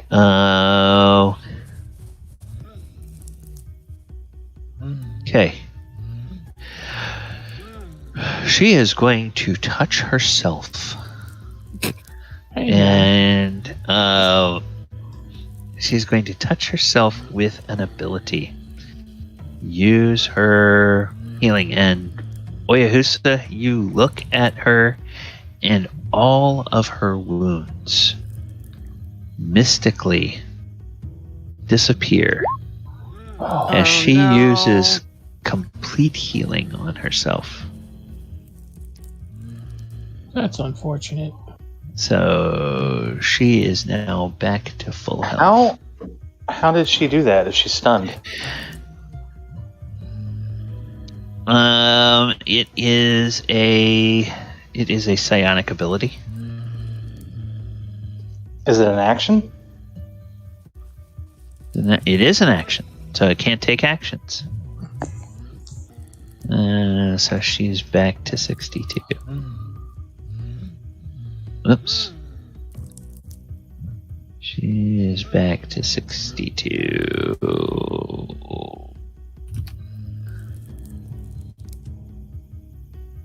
And she has those PSPs. Alright.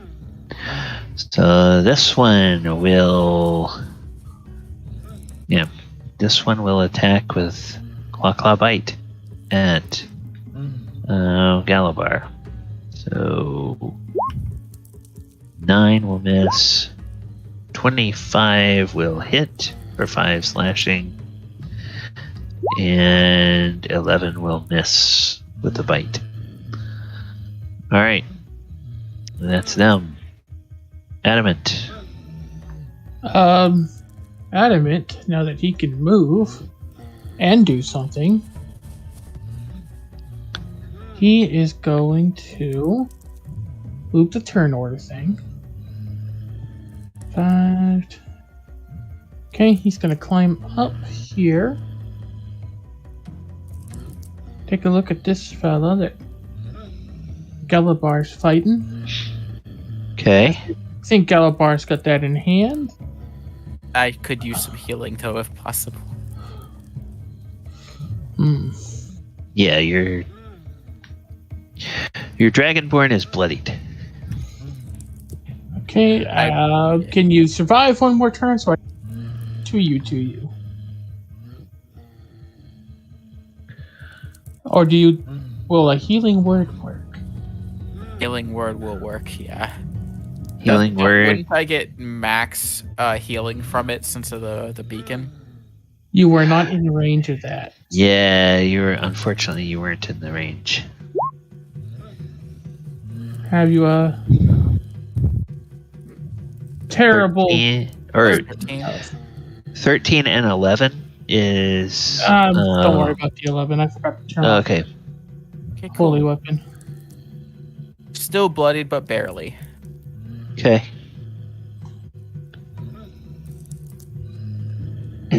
Adamant, anything else? Well, that was a bonus action, so he is going to.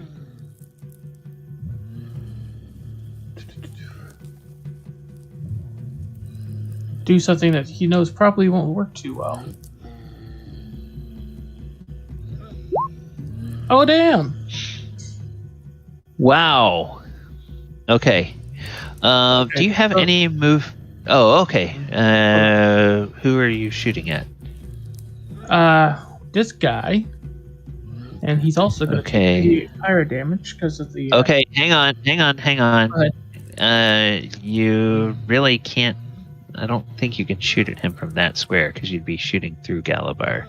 You're gonna get to a square where you. The bird, the harpy or whatever she is the only one that's actually like really hitting me. So. All right, yeah, I'll hit her instead. Yeah. Ranges. Plenty of range, and he's not in melee, so there's no problem with that. So it's going to be 8, 9, and 5 fire damage. Sorry, 7 fire damage. 9 total and 7 fire damage. Yep. Okay. The holy weapon is not in effect. Yeah, I forgot to turn it off again. I got it turned off. We get done on it. Okay. Alright, so 16, right? Oh wait, no, that's not right. That is that. Okay. Anything else, Adamant? Nope, I'm done. Ilora, you are up. Laura will only sigh, saying, "No, you're not very fun, Mr. Skeleton." She'll kind of just snap her fingers again, point down, give a little bit of a yawn, and she'll cast just Moonbeam on him. Oh, favorite little moonbeam. Alright, so we'll do this, and it's a 5-foot radius, so it goes like so, and you put it right on him like this. Alright, and that's 14 radiant damage. Let's make a Constitution save. Which is 17. Oh, DC 17 con. Carry moonbeams home in a jar. 22. So half damage.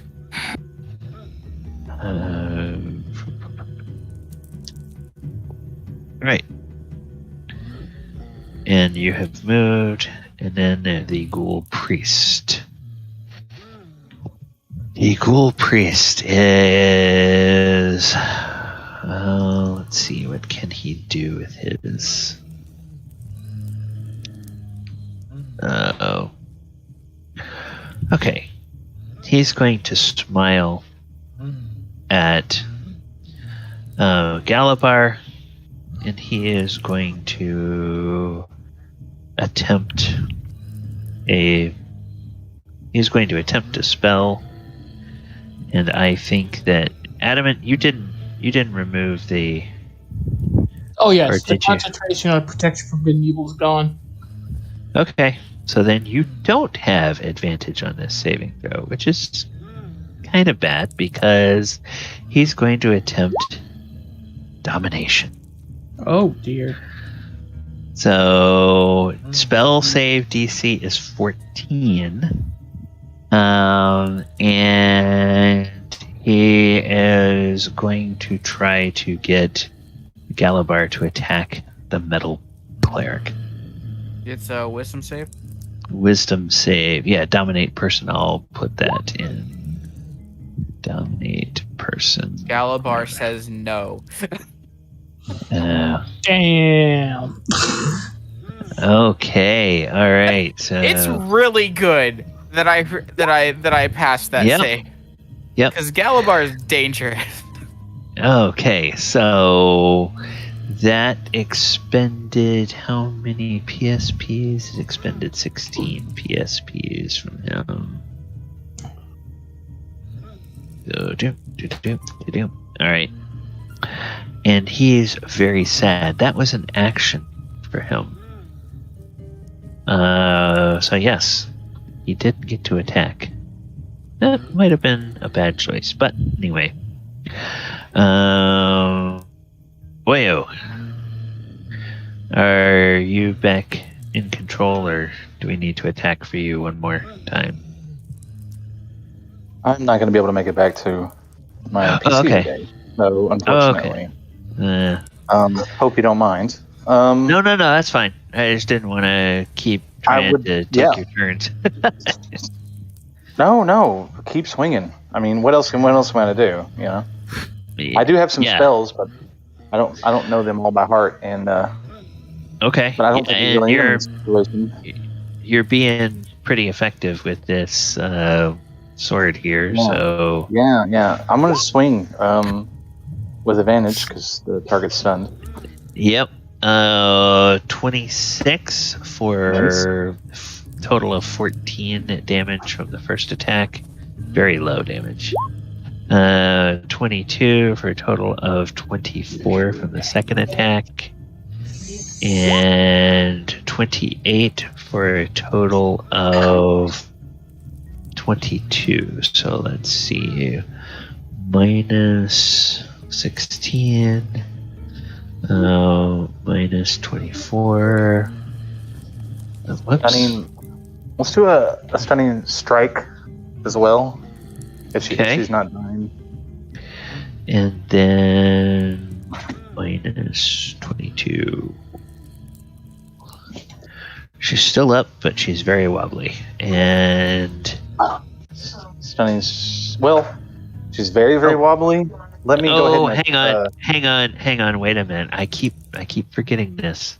I keep giving her full damage. She's got her thing going. So her thing. Yeah. So +8. Barrack rage thingy.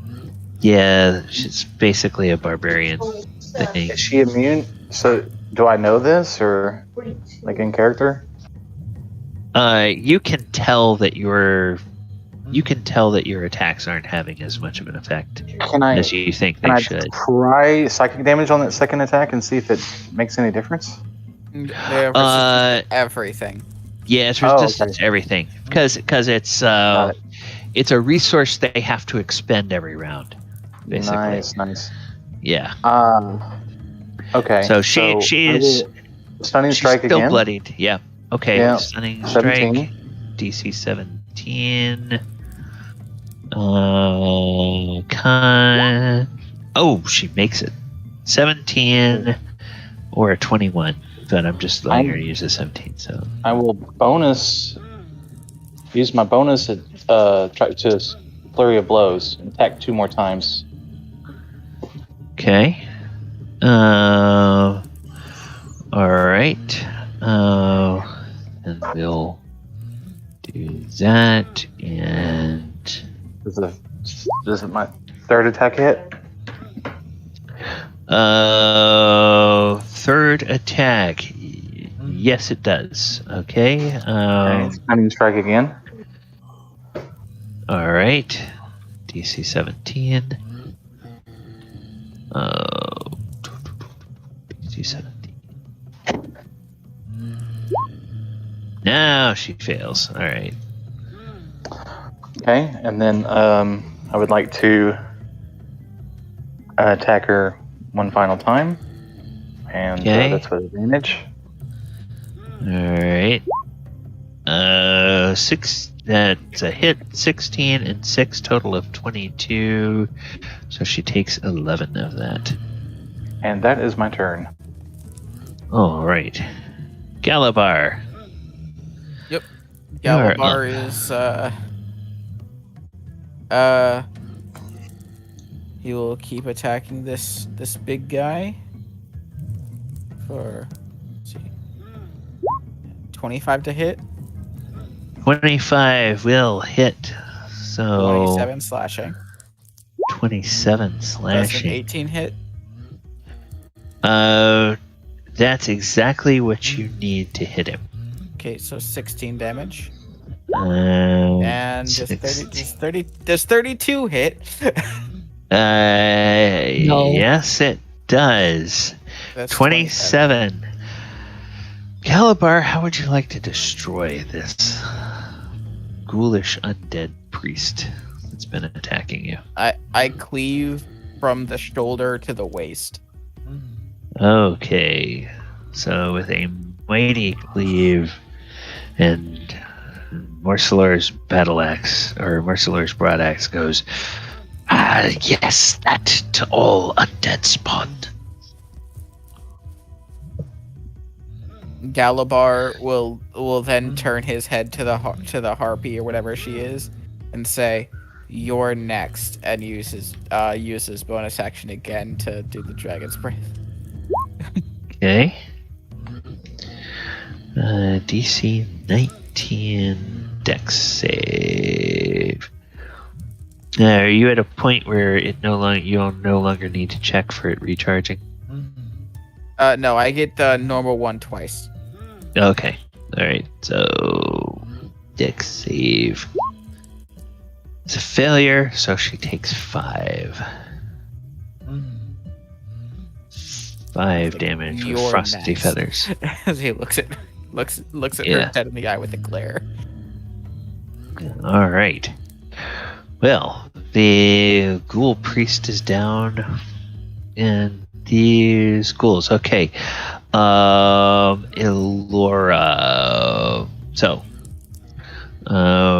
we've decided he only takes damage 1 time per round. From that, he's already taken damage, so it's 5, 10, 15, 20, 25, 30. Oh, hey, Enka's just close enough that he can attack her. So he will make 2 attacks with his longsword. Unlimber that weapon and will make an attack. He'll just attack 2-handed. Why not? So armor class 12 will miss. Armor Ouch. class 21 for 16 slashing. God damn. And the others continue looking in the corner and trying to get away. And Enka, you are up. Ooh. Hang on here. I was changing numbers. There we go. Okay. That makes me very, very, very angry and hurt.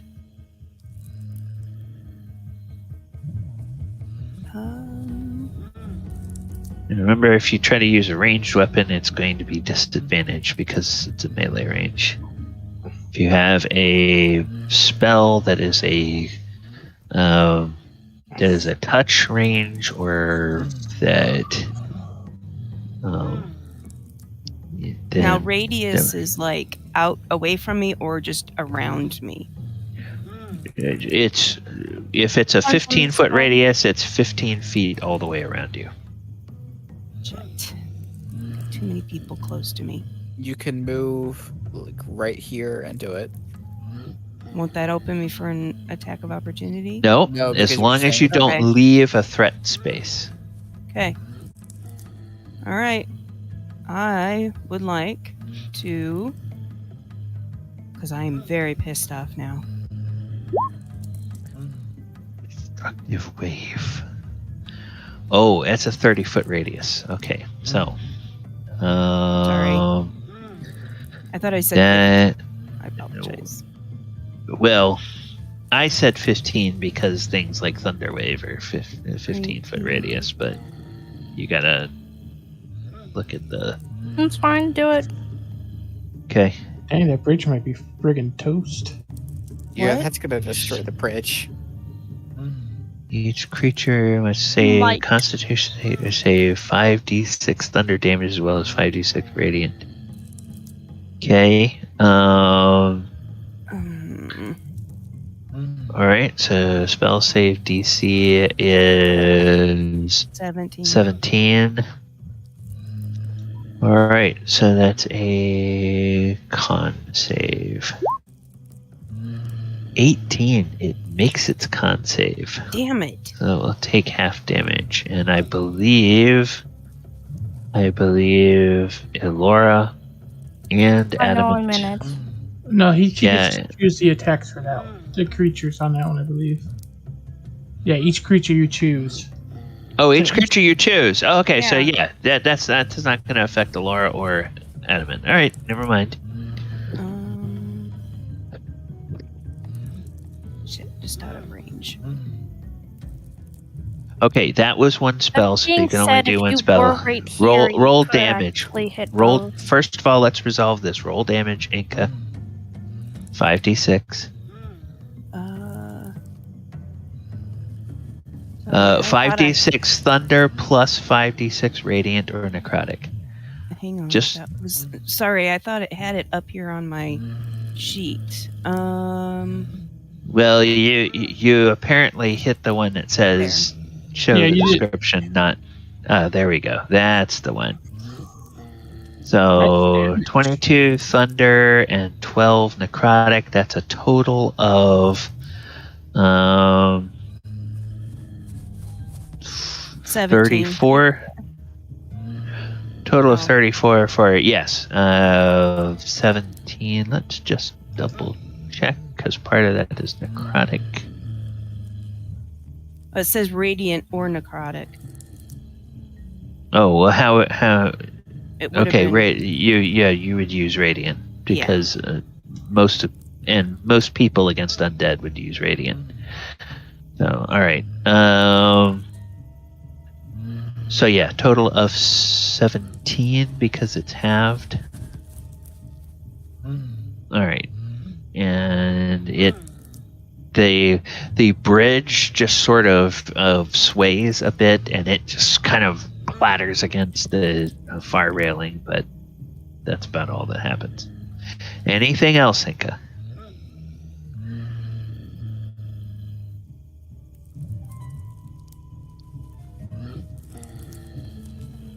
Anything else? Can you hear me? And Yeah, now I there can you hear go. you. That Now I was can hear weird. Okay. My Discord must have dropped for a moment. Yeah, I have nothing else. I don't have Okay. any bonus actions I can do. All right, bird maidens. Is it bloodied or anything? Nope, not yet. God damn it. The one bird maiden is over there in the corner, spending.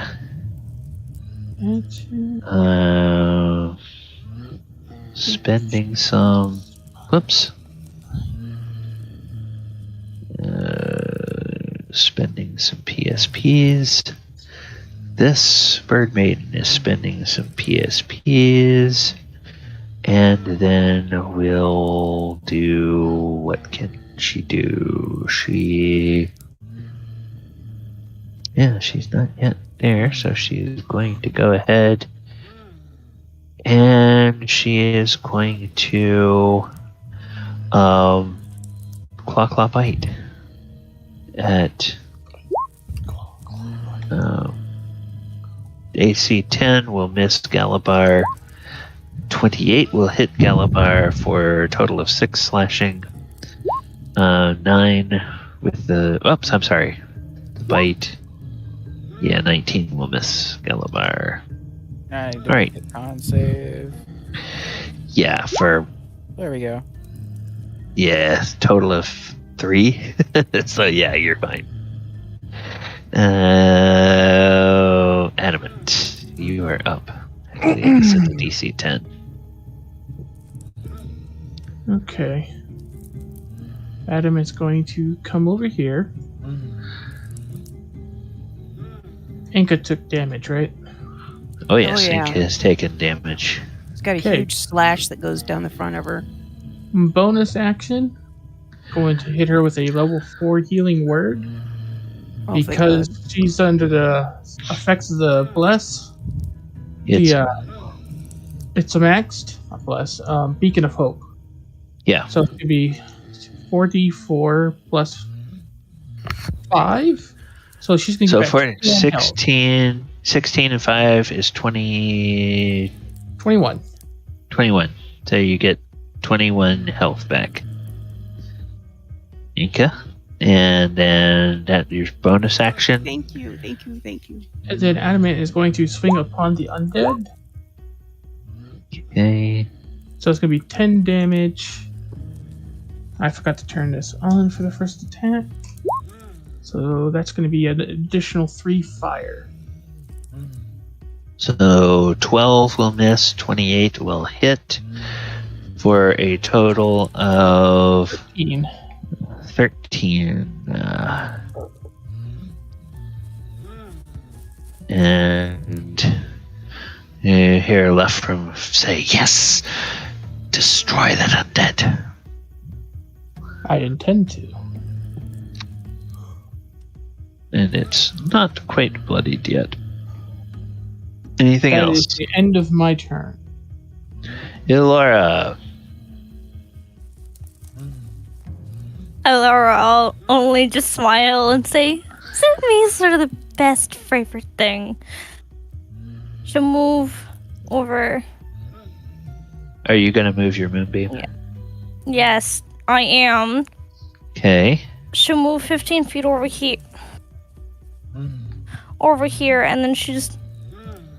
If I do remember correctly, because we talked about it last episode, Yep. that he even takes- moving through, it'll still do damage. It doesn't have to end its turn there. That's correct. It's the one time per turn, and it's the first time. Oh yeah, 60 feet. So yeah, you can do that. So let's 10-foot let it have let's let it have its con save of 17. It fails, so he takes 10 flyby damage from the moonbeam. And then that goes past Adamant, and it comes over to the bird maiden. And then she has to make a DC 17 con save. She fails, and she takes 5 damage because she's got that effect going on. All right. Anything She'll else? turn to Galabar and just say, "Just keep her head up for like, I don't know, a minute." All right. No. Anything else, Laura? Okay. Oyo, you are up, so we're going to attack this bird maiden again.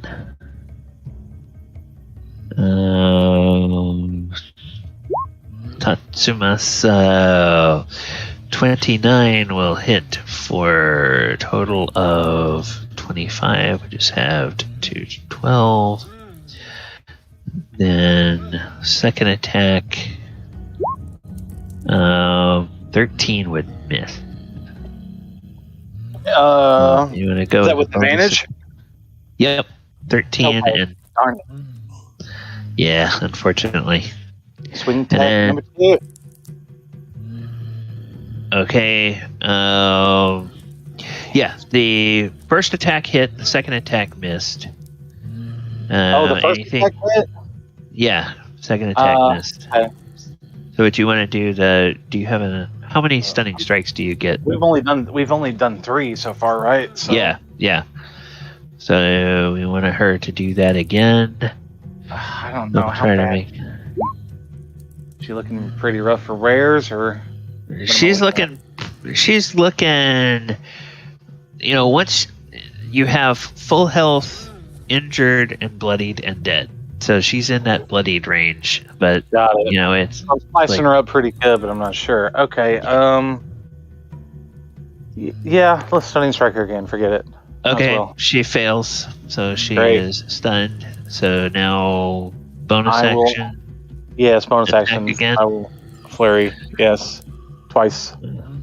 Okay, twice more or Yep. just once? Okay, all right. So 20, that'll hit for a total of 14 and 9. That's 25, so that's 12 more. And then a 22 will hit for a total. Gosh, Low. 25's on the brain today. That's 12, but hey, that 12 with that last stunning strike. Oyo, how would you like to kill her? Oh man, I shouldn't have stunning striked her. I'm just gonna like. So like he does like 4 swings, and he just kind of like he like slices one leg off, and then goes and slices another in one fluid motion, and comes up and slices a wing off, and then he just kind of like that's it. All right. So she Pirate barbarians, falls. seductive parrot ladies are tough cookies. Yeah, they are. It's like you have to keep that in the crock pot all day. Seriously. Okay. And that. Anything else? Oyo? Yeah. I want to use my full movement, to try to get as close to the other parrot. The other fight. Yeah. Okay. You can go right down there, and that will keep you out of the range of the sunbeam. Or the moonbeam, I'm sorry. And I'm back. that's all right. We haven't gotten to your turn yet. Okay. So, whoops, and that. All right. So, My turn. So good. Galabar, now you're up. So you got back just in time. Okay. Against the harpy. Yep. Sadly, I don't think they're undead, are they? They are not, unfortunately. You know what? I want it dead. Reckless. 1 attack. So that's 17 damage. 17 with we'll have to 8. 18 damage will have to 9. Okay. And 24 damage will have to 12. And I'll put a 2nd level Draconic Smite on that last one. Really, it's not letting me collect which level. There, an additional 3 on top of that. A total of 11, so that's half of that is 5. Alright, and then what's their total hit points? Nope, not quite bloodied. Alright. Anything else, Galabar? No, that's all. Okay. The ghoul looks between Enka and Adamant. And the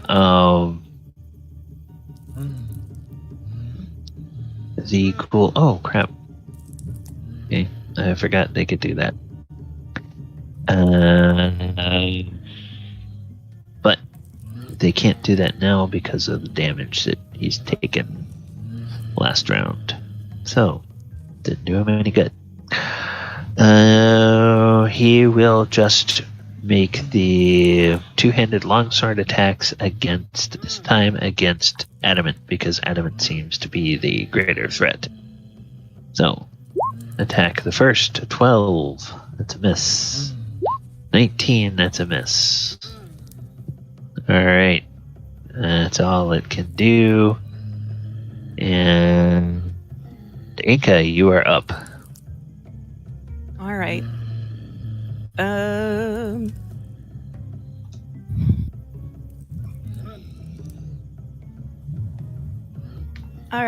I've had a little bit. Oh, wait a minute! Before you take your turn, this is top of the round.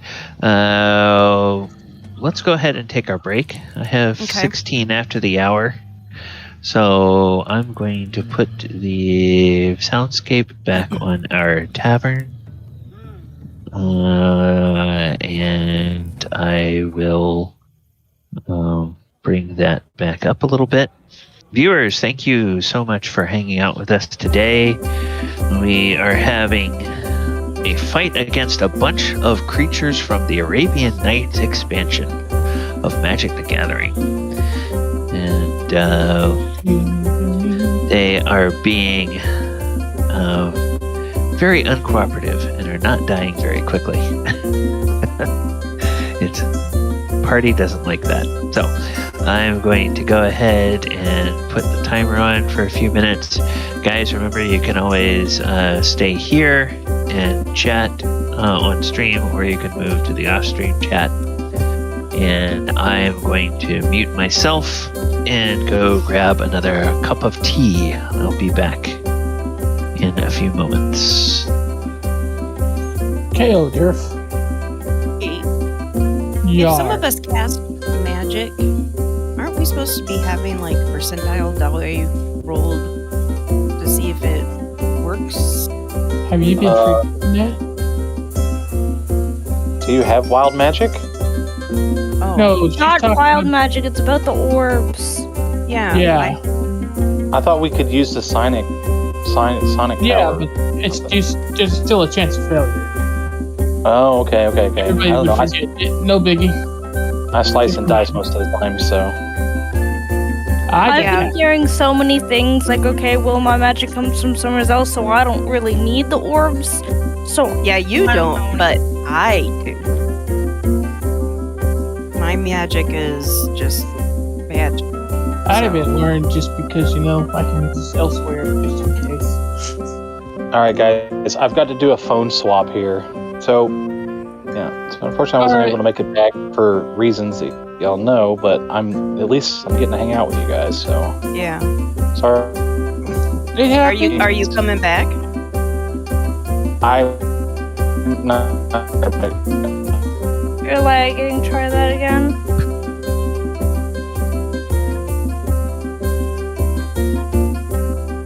Can you hear me? Mhm. Yeah. There you are. Yeah, I'm gonna do a phone swap here. Okay. And then he'll be No, back. I'm not gonna make it back tonight. No, she meant, are you going to come back to the group? Yeah. Oh, the group? Yeah. Like, are you switching to the phone and I'm already coming back logged on? Yes, I'm doing it right now. Watch. Goodbye. As soon as I figure out how to close out my Discord on this phone, exactly. So what happened to your car? He broke it. Steering wheel came off. I missed that part. I'm kidding. I keyed. The bottom of it fell out, so he's having to Fred Flintstone his way home. Yabba go! Go, Speed Racer. Go, Speed Racer. Oh, I had to remind me of that movie. The movie was actually worse than the TV show. The movie was a Speed Racer movie. Like, it just happens that the source material is just as freaking wacky. This is embarrassing. I can't figure out how to sign out on my phone. Discord. Like, close out of the app or close out of actual Discord? Because if it's just Discord, you can Well, sign on to another I don't want to leave electronic. this. If I leave the server, it won't like. Who said No, don't anything about leave leaving the server? Don't leave the server. No, There should be a We'll little watch. X you can We'll click watch. somewhere.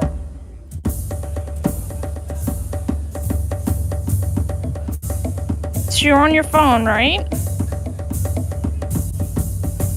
Do you have Apple or Android?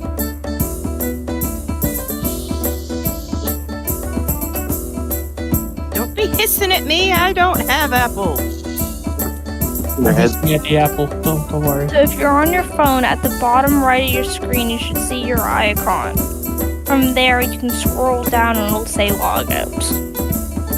If you're just trying to log out of Discord on that phone. Oh yeah, on the bottom right is my profile picture. It doesn't. I'm gonna scroll down. I don't see it. It should be like a log out thing. Maybe it's up at the top right. Oh, you just look in your DMs. Got it. Yeah, I got it. You got it? Yeah, you got it. Okay, Cool. can y'all hear me? Yep. Yep. Okay, I'm switching to headphones.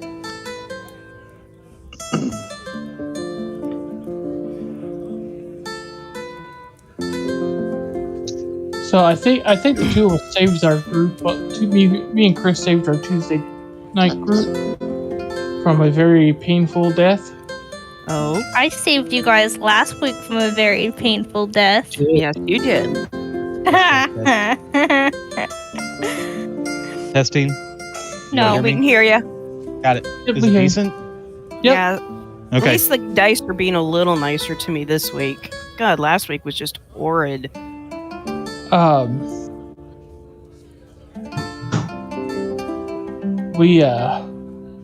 We're in this nasty battle. These guys were hurting. They almost took down our barbarian in one attack. Say what? That's okay. To be Damn, fair, what's the going on? barbarian wasn't raging at the time. I know. Still, she has a lot. She has the most health of the party. Also, those were the good guys. We kind of killed the good guys. Yeah.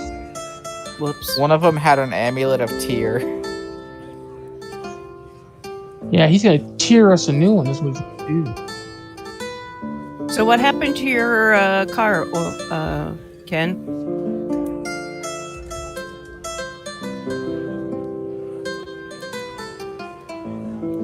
I think he's still switching.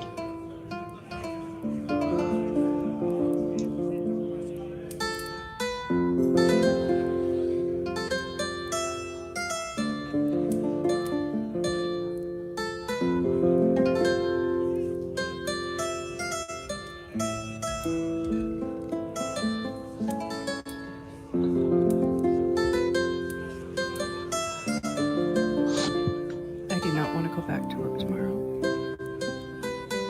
I do not either.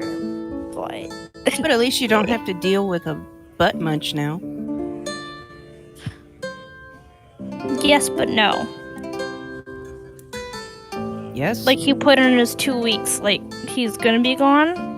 Oh, but he's still there, so he's going to try to make your life hell. Yeah, and he already has plans on getting me fired. Does your other boss know about this? Yep. Okay. Well, if he takes any retaliatory action towards you, then, you know, that's one of those things that he can try, but I would make sure you talk to your head boss and just go, what happens if he tries to take retaliatory action towards me? You know? And they should have something in place in company policy about, you know, stuff like that. She already told them, like, if you ever try and do anything to any of the coworkers here, I will say it's out of spite because you got fired. So I will If not. he be got taking fired, you why is he seriously. putting in his 2 weeks? If he's fired, he should be done. Period. End of story.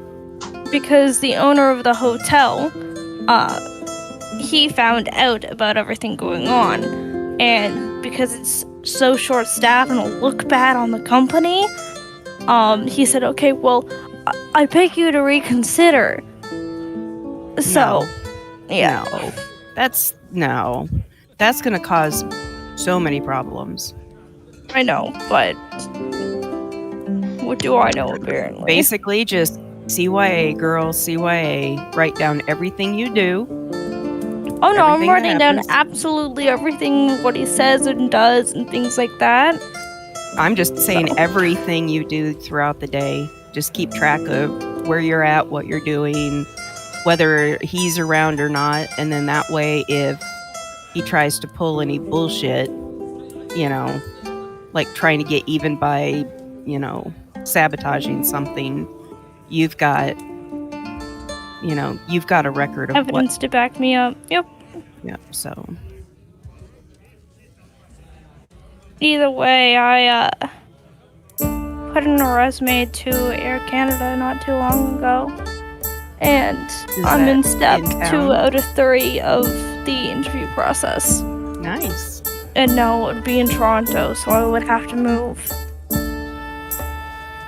But they take care of you within the training, and then on top of that, they pay you for the training, they give you a place to live during the training, but afterwards I would have to figure out a way to be in Toronto, or if I could constantly keep on getting a flight to Toronto to be able to make it for my shifts and such. Is Toronto more expensive? Oh yeah, that's a very big expensive place to go. So is there Yeah. like outskirts? Yes, but I still have to be within an hour to go to the airport.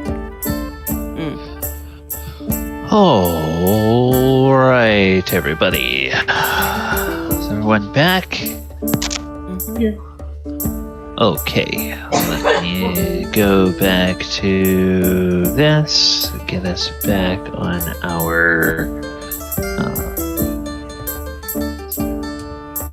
battle music. All right. Going back to the combat, I'm going to bring us back to the map. And we'll turn down the sound effects. All right. We were back at the top of the round, which means that Enka is up. Okay. You know what? I'm just porked. So nothing seems to truly be working.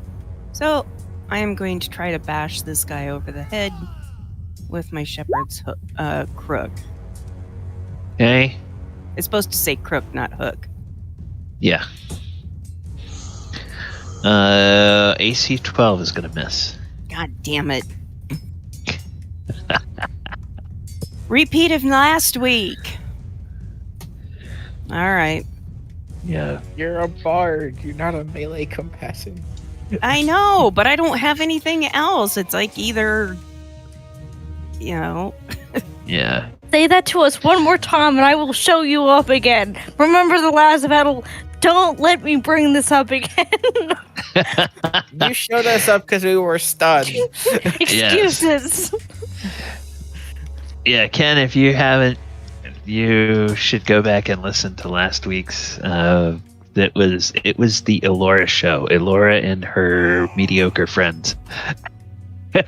It's basically Yeah, it was pretty rough. last week's episode. Okay. That was Enka, the bird maiden. One bird maiden is dead. The other bird maiden looks and sees a number of combatants around. So first thing we do is we spend the PSPs for that, and then she at least is not yet stunned, so she is going to spend the 45 PSPs and completely heal. She never quite got bloodied. Minus 45. Alright. And that's an action for her. So, that's her turn. Adamant, you are up. Righto. Adamant is going to swing upon this thing. Ain't got a thing. Have that swing. I am pretty sure both of those miss. Yep. 10 and 13 both miss. Wow, with a +9. That's I don't feel Yeah. so bad. yeah, Enka. Shield strike 22. Damn. So he gets hit with a flaming left from. Flaming Lephram for 10 points of damage. All right. And with that, he is bloodied. And yep, he doesn't have any vulnerabilities to any of that stuff. All right. Anything else? Nope. I can't do anything else. Laura, you're okay. Laura, you're up. Turn and she sees Galabard is very, very hurt. It makes her feel hurt. But first, Thingy takes damage because I am not planning on moving my moonbeam. Okay, so go ahead and roll damage for There we go. that. 19. Okay, she'll make a con save. Where are you, con save? There you are. You failed. So total is 19, which is halved, so she takes 9. Then she shall cast Curing Wounds at 3rd level.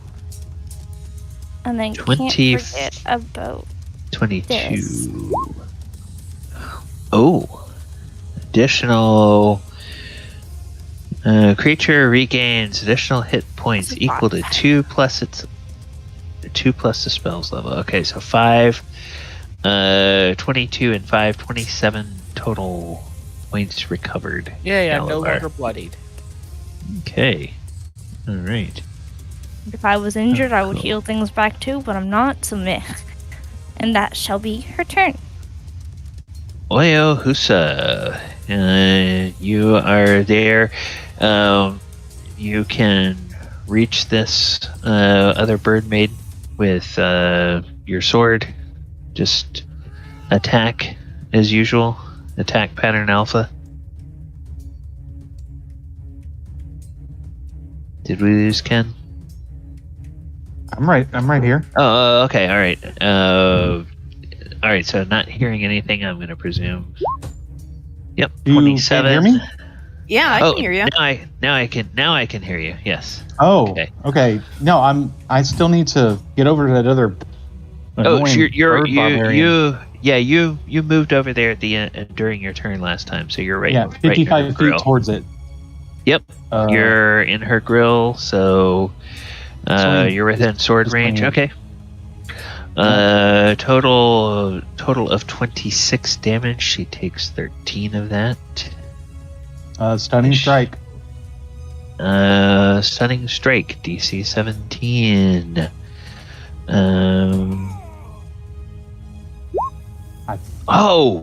Double 21s for her save. Okay, I'll swing again. Yep. So was that 5 stunning strikes? Okay, Yeah. swing again. 23 will hit for 24 damage. She will take 12 of that. Stunning Strike. Okay, con save. Now she fails that one. So now she is under the effects of that. 6. And then I do believe I get a key point for every level of my monks, so I should have 10, I guess. yeah, and you've used a couple of them for 6. flurry of blows. And- You've used No. Flurry of Blows doesn't take key points. It just takes Yes, a it bonus does. action. Yeah, it takes it. Your bonus action is the extra attack with your monk weapon. The flurry of blows is 2 attacks, and that costs a key point. Okay. And we've done that probably. You've done 3 that like times. 2 or 3 times, so yeah, you probably So, getting close. So I getting got close. Okay, we'll say. All right. Yeah, don't Let's forget, say- you still get the bonus attack. Right. Well, You're right. No, you're absolutely right. Yeah, I have So to. we'll use that bonus attack and Yeah, flurry blows. Yeah. So I'll just attack a few more times with advantage, and that'll be Well, my turn. okay, all right. The flurry of blows costs the key point. The bonus attack does not. So keep those separated, because when you say flurry of blows, I'm thinking about the monk ability that costs the key point. So and that's 2 attacks instead of 1. So right That's now what I I wanna think do. the way we're counting. Okay, so that I think that is going to expend your last key point. You Should put me at 9. 6 and then 3. With Yeah. 3 And that's the three last one. already. Yeah, it's the last This one, would be yeah. your 4th. Yeah. Okay. Yep. All right. So you want to use it? Right, too. No, I'll save it. So I'll just Okay. make one more attack, right? I'm gonna be done. Okay. All right. And that's a total of 24. So she takes 12 yet again. All right. And that is Oyohusa Galopar. Okay. Now I can do this at advantage because she's stunned, without having to. Yes, that's true. 33 to hit for 16 damage, but she's gonna freaking half it. Yeah, she'll take 8. 23 for 13. She'll The take least 6. amount of damage I could possibly do. There we And go. 24, she'll take 12 of that. I'll put first level Draconic Smite. Really? Oh, Okay. for one more. Okay. And then yeah, and that's she is end my turn. She is now bloodied.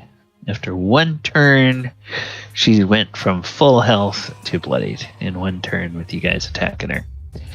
All right, so ghoul number 1. Let's see. Last turn. Enka hit it with a stick. Adamant hit it with His what's shield. that? I missed. Yeah, Enka missed. Enka missed with a shield.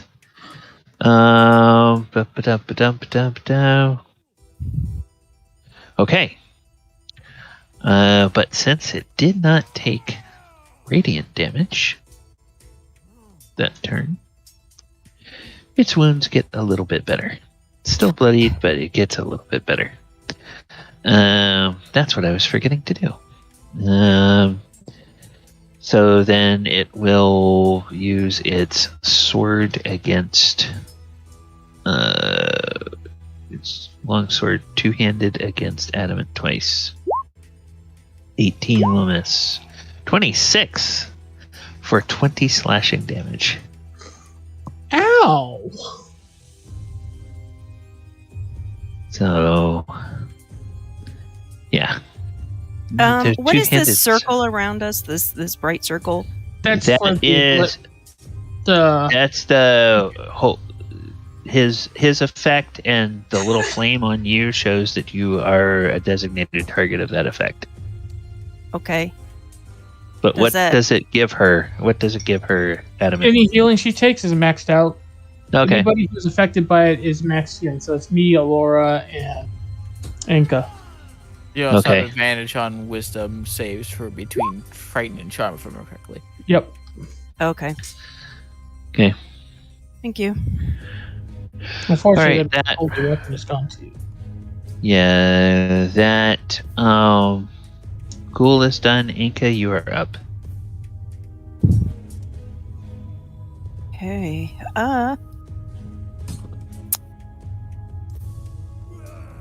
I am going to cast. Ooh, wow. Bigby's hand. Oh, yes. And when I do, I am going to grab this skeleton. And let's see here. Make sure I'm doing this. It makes me like. Okay, my target.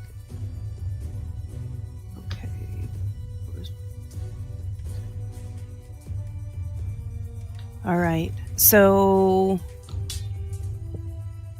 I don't think I've ever attacked with this thing before. I think all I've done is just pushed, moved, hauled stuff with it.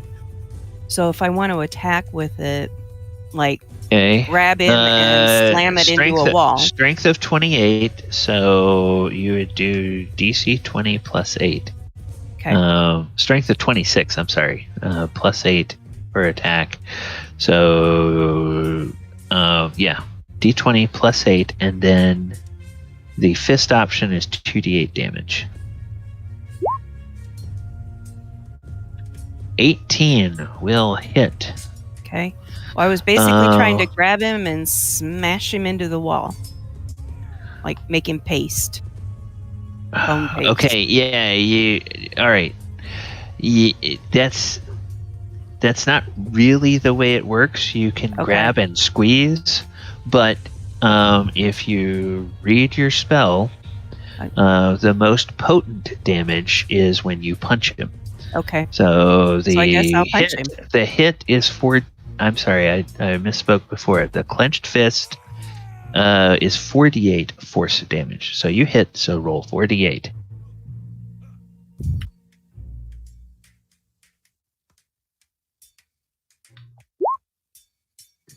$20. All right.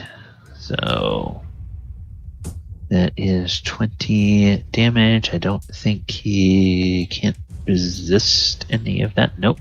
He does not resist force damage. All right. Anything else, Enka? Nope. I am concentrating. Okay. All right. Bird Maiden 1. She squawks and she realizes this is a bad deal for her. So she is going to try to get out of here. Galopar and... Oh, she can't because... Dadgummit. Wait. You're stunned. You can't take actions. You can't take reactions. Can you move? Can't move. Can't move. All right, so she can't do anything. All she can do is stand there and drool. Yep. Adamant, you are up. Yeah. So we are going to... Adam is going to touch himself. In front of the ladies, that is horrible. Touch me. And he is going to use that 4th level, so it's cure wounds. So it'll be 48 plus 5. 32, 37. Tish, tish, tish. 37 health back, okay. So, yeah, your maximum is 85, I think. Yep. Right? So, you can't, yeah, alright. Cool. And then, bonus action, he is going to smash Lefram into the into this crunching bone thing that is being held by a giant hand. That's actually, it got punched by a giant hand. Oh, it got punched? Yeah.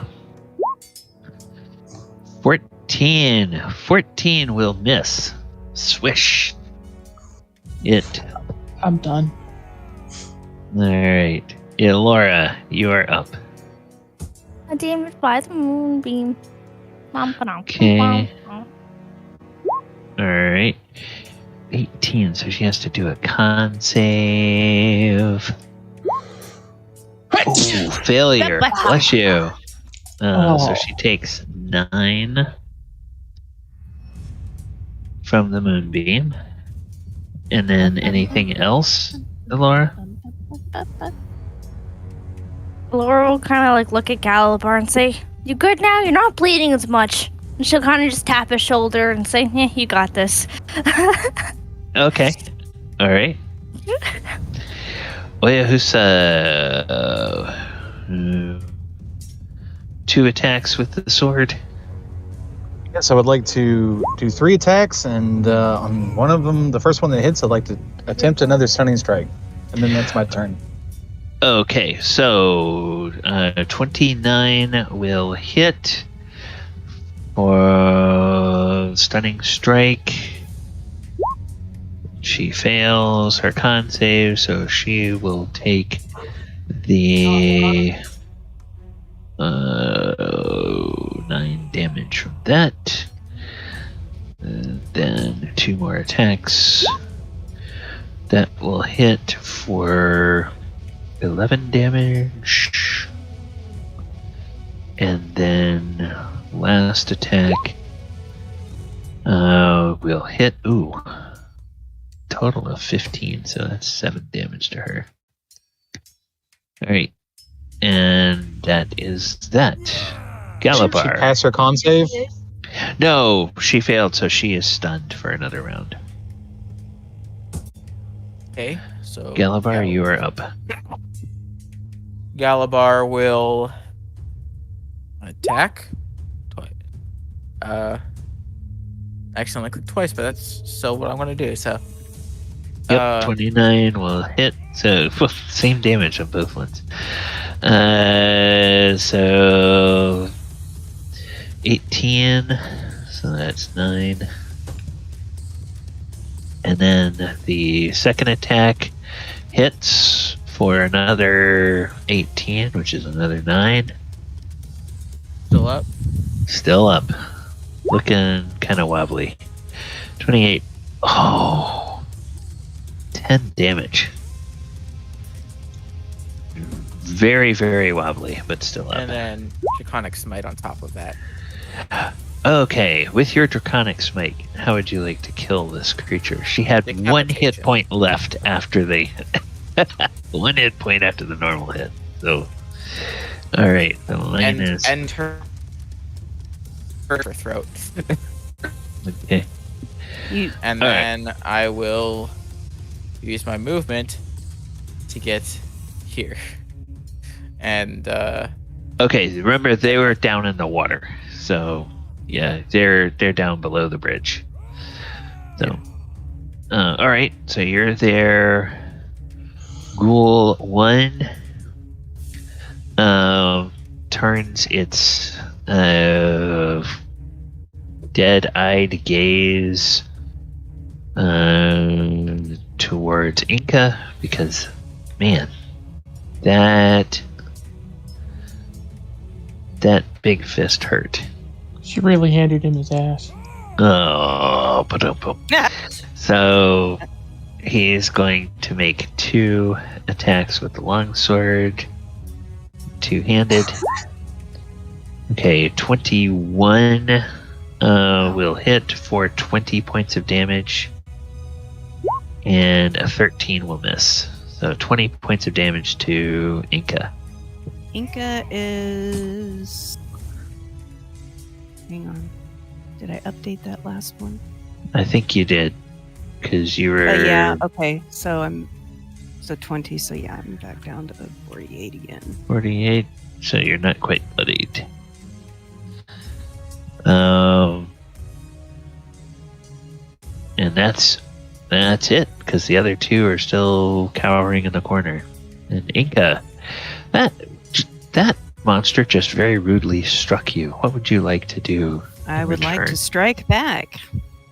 Okay, so ball up that fist and punch d20 plus 8 to attack. Okay.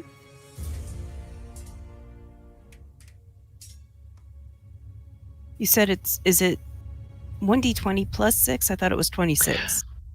No, 1d20 plus 8. Plus 8. Because it's a 26 damage, or a 26 strength, which is a plus 8.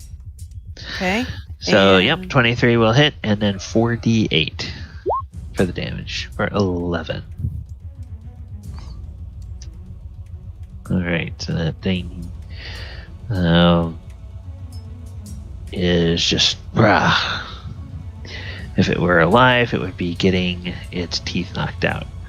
The bird maidens are down. So we go after Enka straight to Adamant. What would you like to do, sir?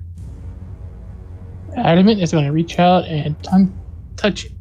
He's going to move over here and reach out to touch Enka for don't have any level 5s left. So it's going to be a level 2. So it's going to be 16, 21 health back. Plus 21. Boy, this yo-yo bit with Yep. All right, back up to 69. Phew. Okay. Anything else, Adamant? Yes. Funny you should mention. We're going to take a swing. Swing. Better. Swing, better. There we go. 11 bludgeoning and 12 fire. Okay. Well, But total of yeah. 12. 12 Yeah, of 12, right? that- I heard 11 that's what I bludgeoning meant. and 12 fire. I'm like, wait, what? I meant to say 11 bludgeoning, fire, 12 damage. My brain Okay. was fired. All right. It didn't seem to like that very much. All right. I'm back at Elora.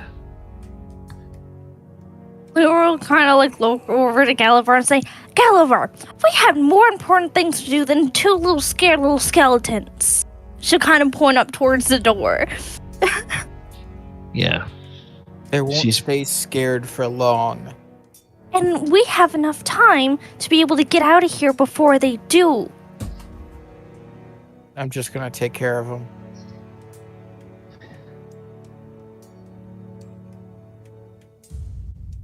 Laura will try and think for a moment and she'll try her best to help him out. She'll move her moonbeam over behind them Okay. as her action. All right. And they get to make some. You get to make some con saves. Con save the first failure. Con save the second failure. So go ahead and roll some moonbeam Well- damage.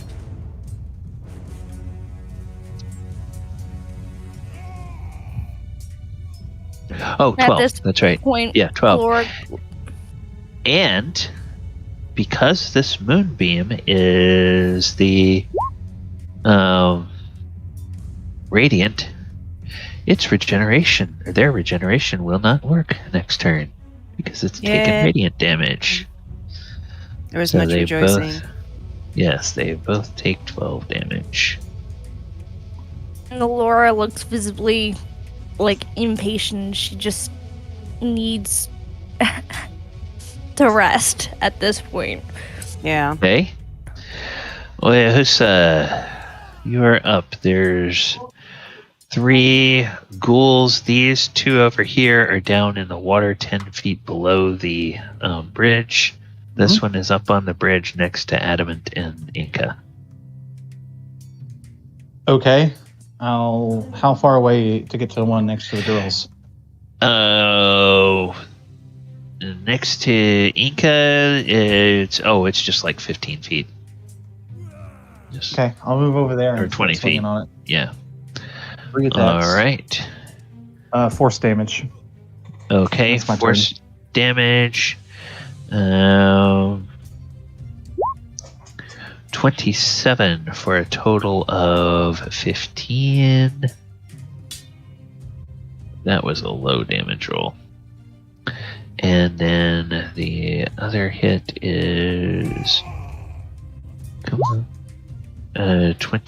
25 or a total of 22. Oh, that's gonna do it. So how do you want to kill this thing? Well, Hate with your you. second attack is enough to kill it. The Stealer of Thunder has returned. All right. Okay. We must be having to talk to somebody. All right. So, Galabar, you are up. Galabar will he will flick up the hood of his Cloak of the Manta Ray and hop down in. to attack them. Okay. And the Cloak of the Manta Ray gives you a swim speed, right? And allows me to breathe underwater as well as Oh, okay. All right. he will they're undead. So let me check what are you gonna do for this sweeping blow. Okay. I will make the first attack. See. They aren't frightened anymore, but I'll still do reckless. So this is a sweeping blow, so 19 damage minus 19 damage to this one, and then 14 to this one. Okay, so minus 19, and then minus 14 over here. And then the next attack is just going to be against this one. Okay. There's 17 damage. And 17 30 damage. Okay, and then minus 30. And with that, this one is bloodied. Yep. And that is the end of my turn.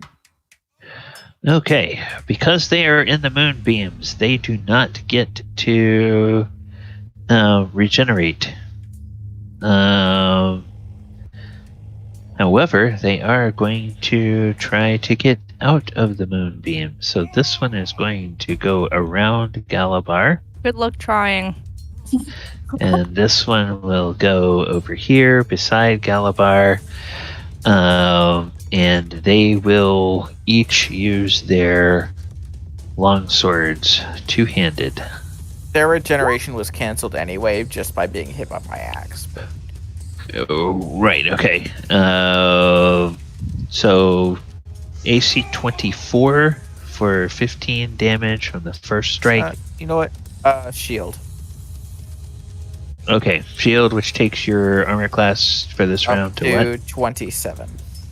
Okay, so 19 will miss, and then 2 strikes from the other one. 28.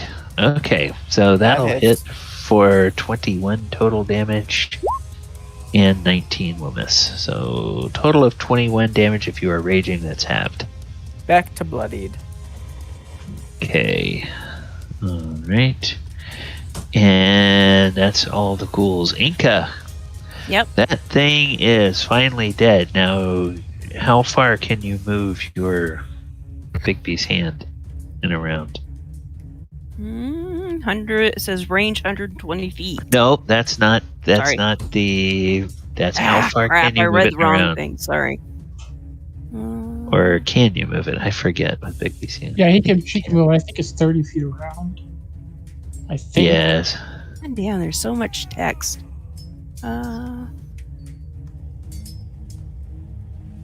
You're going to be able to get it almost to them, but not quite. You can move the hand up to 60 feet and then Oh, cause then you one can. of the following effects. Yep. Clenched fist, blah, blah, blah. Okay, you have plenty of room.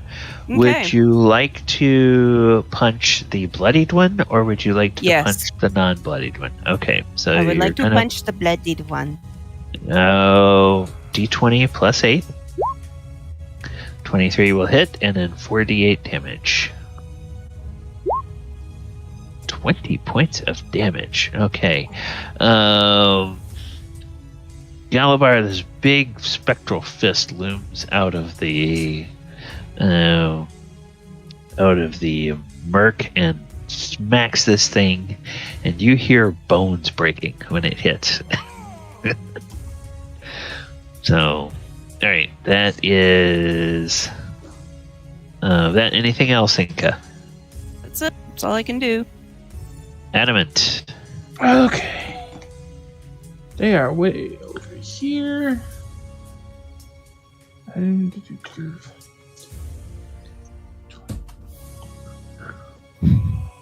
Adamant can make it here. And he is going to hiccup. Goodness. Your Warforged seems to have developed a twitch. It's hiccuping. You know what? Just out of spite. For Pete. Because obviously Adamant can't feel spite. Bane. Up to 3 creatures. There's only 2, so... Christmas. Yeah, Christmas save. Okay. Your spell save DC is what? 17? 17. And the beacon goes away. Okay, so Which I can take charisma. Wow, really? Okay. Miss. Oh, and the one misses, one fails. Or one fails, one succeeds, I should say. So this guy fails. And so what is the... I'm just gonna put the little hex thing on him. Boom. Okay, he failed. And the healthy one here, I am going to...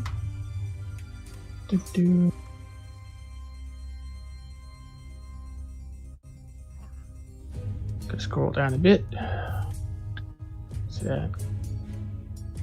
Where's it at? There it is. Boom. Battle cry. Let's make a DC It's gonna be a 17. DC 8 Oh. plus. I gotta write this. 8 plus 3 plus 4, so it's gonna be DC 15. DC 15. Yeah. Okay, it's DC 15 Wisdom save.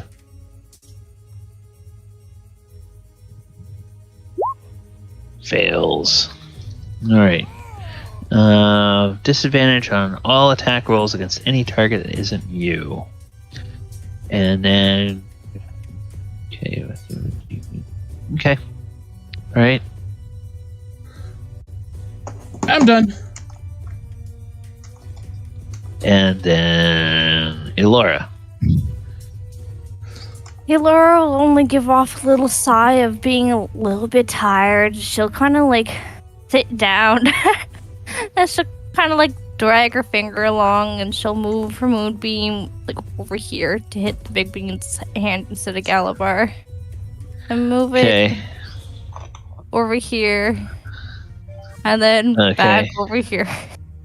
I know I only did 1 damage once to them. Yes, I'm aware, but it's ending its turn. Okay, do you want to end it on the same one where the hand is, or on the one up here? Here. Oh, you want to end it here. So each of them makes a save, and each of them will have to deal with some damage. So that's a failure, and that's... And it's Oh, well, that's a match. But doesn't that one have the D4 negative? Oh, that does. So, well, even if it's a 1, it's going to fail. So they both fail. Total of 6 damage. 6 damage to each of them. But importantly, they are both taking radiant damage. And Big B's hand has health, so it has to take it too, doesn't it? Yes. Yes. So go ahead and make a... Let me go back to Bigby's hand. Does it say what it saves as? It How says does it's oh shoot, it has a strength of... Yeah, I'm trying to figure out for the purposes of it making... You know what?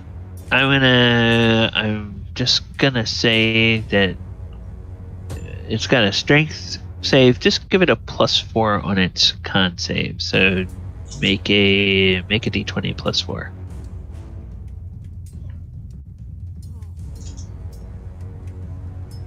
Or actually, what level is Bigby's hand? Is it 5th It's level? a 5th level. So make it DC 20 +5. 1d20 +5. Oh, that's a failure. So it takes all 6 damage. Its total hit points is what, 40? So it takes -6. So now it's at 34. All right, that's Ilara's turn. Oyohusa. To attack the last 2 remaining guys, you gotta leap off of a platform into the water. You want to do so, or do you want to let everybody else handle this? Since I have my wing boots on, I can walk Oh, that's on water. right.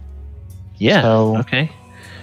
I'll kind of jump down and just go Naruto Okay. around across the water and swing at something 3 times, Yep. and that's my turn.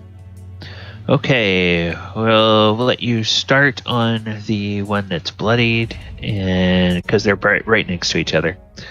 So that's going to be Tatsumasa. That's a hit for 15. Gosh, low damage rolls when I do this. Guys, you don't let me running your character because the dice gods like to give them. Okay, 13 will miss. And then the bonus attack. Oh, gosh, 14 will miss. Jeez.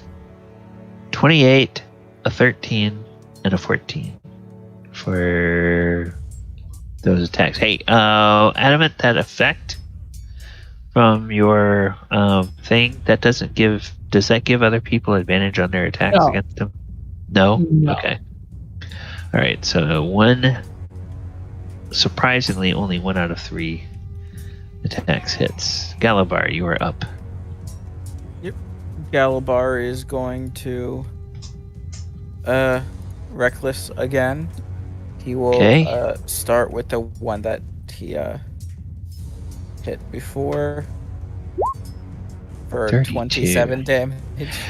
Galabar, how would you like to kill that one? Its head is crushed by the flat end of my axe. Okay. And then I turn to the other one with a smirk. And 28 damage. 28. Alright. And then 24 plus 23 plus 12.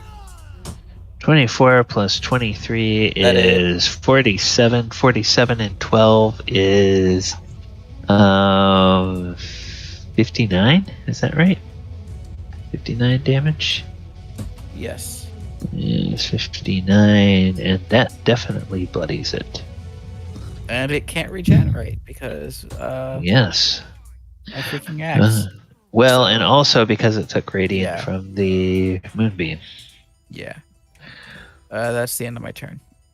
All right. The ghoul that is left, it just bares its teeth, its rictus teeth at Galabar. And it tries to swing with its long sword. 19 will miss. 25, I think, will hit. Because the shield only lasts one round, I use right? it again.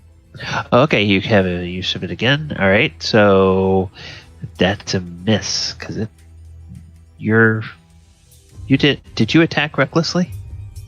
I don't think you did this round. Yeah, I did. So correct. You did. So Okay, so 28 will hit. 23 plus 16. That's 39, but you take half because you're raging. I'm not. Oh, you're not. So that's a total of 39 damage then. Yeah, I haven't been raging this entire time. Wow, Galabar is. Hey, Adamant, Galabar looks worse off than you've seen him ever since you guys were fighting those big dragons in Kamigawa. Might be the last time I you've didn't seen get hurt in that fight. Oh, that's right. It was Adamant that got hurt in that fight. And Enka. Okay. All right. It's been a while since you've seen Galabar this beat up.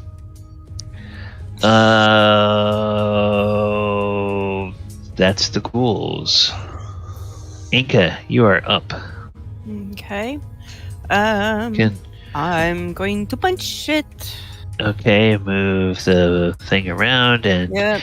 even though it's size, you can punch. So D20 plus 8. 19 will hit. Go ahead and 4d8 damage. 19 damage. Enka. Yes. Oh, Enka. How would you like to kill this? I'm so excited. I don't know what to do. I literally backhand it into the wall, and it just it's like one of those that what is it, Jason and the Argonauts or whatever, where the things fly off into the walls and they just turn to dust. Dust. Okay. All right. Well, Does the thou last comprehend? Dust.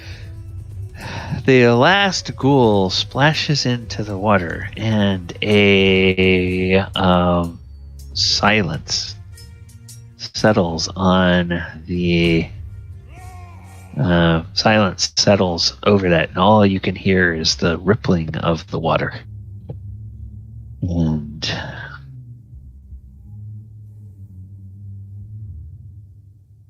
the battle is over. So what? And Varela says, "Oh, that was well fought, all of you." I presume Hand and Moonbeam going away. Yes. Galabar takes a moment to catch his breath as haste wears off. Okay. Galabar? You okay?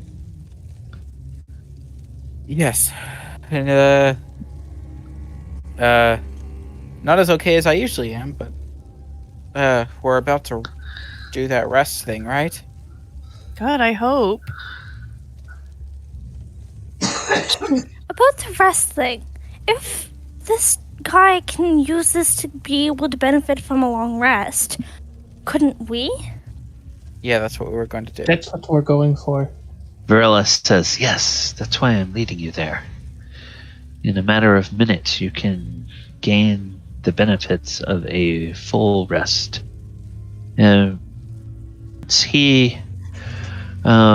He was testing these things several years ago, and he built a small laboratory where he showed me the benefits. And we fought against constructs that he could control until we were both nearly at death's door. And then we stepped into this laboratory that was set up with this device. And within 10 minutes, it was as if I had had a full night's rest. I was recovered Interesting. with not only my health, but all of my spell abilities were also recovered. I will definitely need that. Yes, and since King Suleiman is intending to make this an active weapon against his people today, you must act quickly. All right, so then she will. Let's see. She will lead you forward, and you're in this area. I'm going to, just for my purposes, not for anybody else's benefit, but for my purposes, I'm putting all of the tokens together. And then I will copy them, and we're going to this area here, and I will put them right here. Okay, except I'm not gonna put you in to the wall. I'm going to move you over here. I will turn the... Oops. I will turn the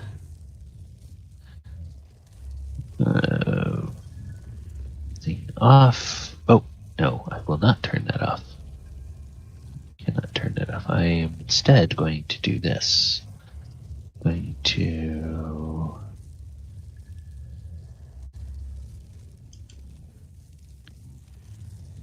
reveal this. Reveal this. Reveal this. And reveal this. And then I will move the ribbon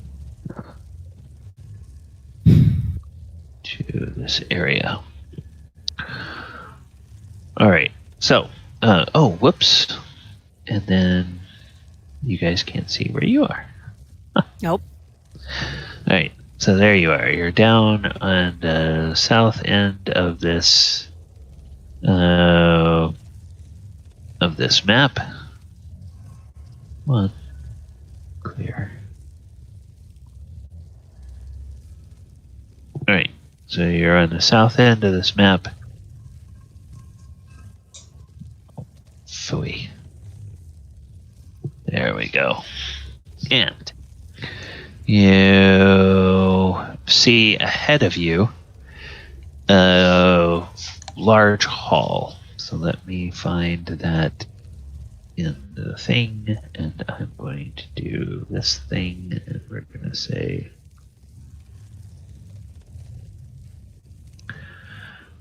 okay. All right. Varellus will say, I remember this place. There, if you go to the, you want to go to the left here. Do not go through the doors on the right. If you see the doors on the right, they will be covered in frost.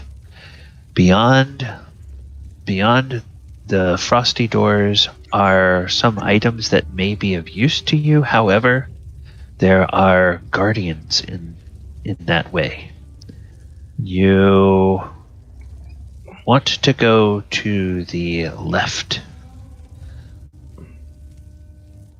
The left is where I remember the Chamber of Healing is.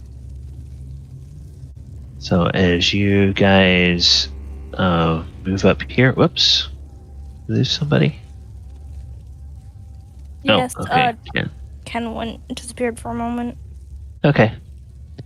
I think a couple of times it sounded like he was maybe at the repair place, so you might be dealing with those folks and need to concentrate on that.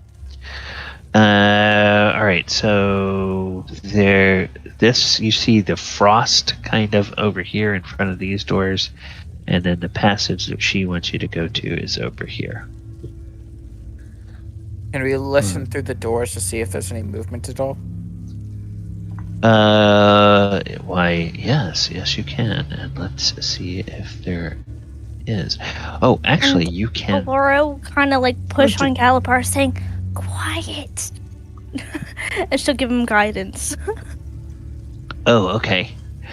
So then what 7 plus... it's 11 plus the D10 inspiration I had from before that I never used. Plus 1d4. The 18 and 4 is 22. 18 and 4 is 22. Alright. So now... let's go to... come on. Alright. As you walk into this area, once again, I'm going to clump your tokens up together, and so that I can easily move them. You clump your tokens together. Copy. As you look into this room ahead of you, it's an open hallway. You see 4 great monoliths at the corners of the room, and a field of energy fills the area, suffuses that area between them with motes of light. You see a figure of a man with his back to you, and he appears to be almost like an artist, and he is working on a sculpture. And the sculpture that he is working on looks like the sculpture of a nude elven female. But this nude elven female is missing its head. Are we supposed to be seeing something? I haven't yet moved the map, Okay, so sorry. no. But let me go ahead and move the map now so you can see. And I probably have to. Yeah, I'm gonna have to do this. Let me reveal this area. Oh, come on. Come on, you revealing dumb things.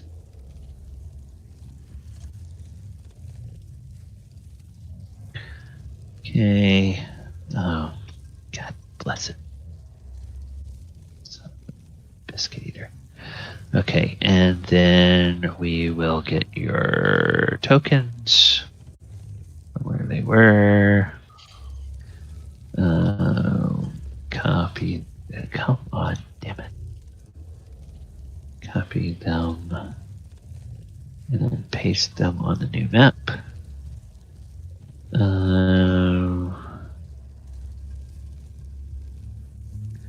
Okay, you see this man with his back to you. And this corpse of a beautiful elven woman. In fact, the corpse looks a lot like the statue that you saw in the library. And whoever, I think it's Galabar, you, I think, are holding this crystal ball. And there is a shriek from the crystal ball. No! No! Get away from that! And the man turns around and looks at you, and he smiles, and he says, "Oh, Virelis, do you see what I have done with your lovely body? I am now going to make you the woman that I always wanted you to be. Thank you, friends, for bringing my beloved to me. Welcome to my ziggurat. I am King Suleiman." And as he says, thank you for bringing my beloved to me, and I look at him and go, if she was your beloved, why the hell did you decapitate her? He put when Galabar hears him say that, he just puts it in the bag of holding. Okay. All right. And then he will say, "So, what do you think of my creation so far?" It's gaudy and impractical. It's horrible. Just like you. Horrible? Horrible. You wound me, my lady. Not yet. You wound me with your words. Not yet, but we will. Oh. Oh, Metal Man. You will. I think you will make a nice decoration for my throne room when I am done with you. Now, is this the real you or just one of your illusionary doubles? Or is this Kodak? Like the one that's in the arena right now. And the one that's in your palace. Okay, something is not right with these tokens. Hang on just a second. Hang on just a freaking second. Where the hell were we before we were in this area here? Okay, need to get these. Then I need to go back to this one.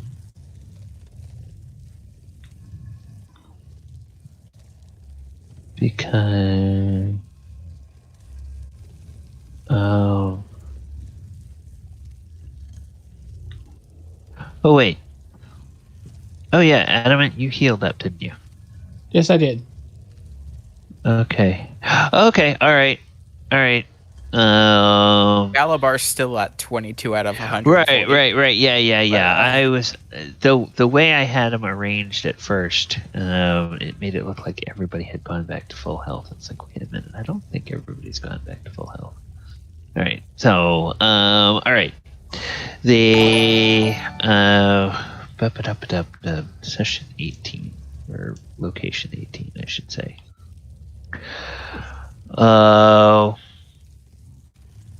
The head just says, "Kill him! He's The the head's head in the is bag in of the bag of holding. Okay, hey, kill him! Can't Now it's in a pocket dimension. Okay, yeah, it doesn't talk anymore. All right, so the gentleman in front of you identifies himself as King Suleiman, and he says, "You wound me. I created this ziggurat as a blessing to the people of Junoon City. It marks the benevolence of my first 1,000 years of reign." Bull crap, we know what it's really for. Laura will kind of whisper to them and say, "Remember, he likes to make doubles of himself. It might not Yeah, even be him." That's why I asked if it was really him or just one of his illusions. He doesn't answer you when you ask that. He doesn't answer that question. He just smiles and he says, "Would you like to come take a look at my latest creation?" And he points towards the nude body next to him. Galabar shoots him with a chromatic orb. At that time, yeah. Okay. Enka pulls her little hand crossbow. Okay. And So, 29. That will hit. And what type of? You know what? type of Because damage? he wants this to hurt, poison. Poison? Okay. So we're going to do this. Actually, you know what? No. Acid's the one that would hurt the most. Yes, I was going to say. Okay, so I'm going to do that. All right, so let me take a look at him and see.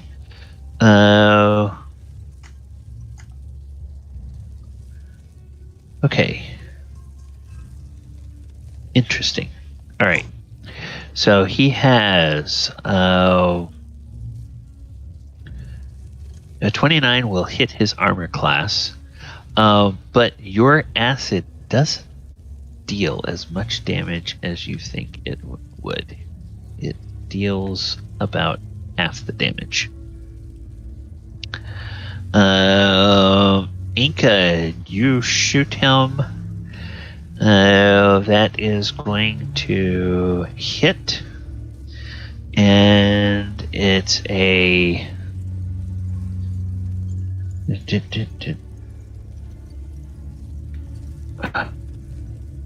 Oh, okay. Wow, that's weird. They have really nerfed that spell in this edition of the game. So he seems to take all of the damage from the crossbow. He takes half the damage from the chromatic orb, takes all the damage from the crossbow, including the force. He used Resovoir Elements, didn't he? And then, well, maybe you guys can figure out what he's done. So we are going to go ahead and give everybody a chance to roll initiative, including because you guys decided to attack him. And of course, I freaking roll a 5. Okay, whoops. Okay, and then... If this is the real him, I have... You're going robotic on us, Chris. I said, if this is the real him, I have a plan, but I still don't think this is the real him. Okay. All right. This headless corpse animates as soon as you attack him. So now it looks like you have this. I need to. Oh, yo.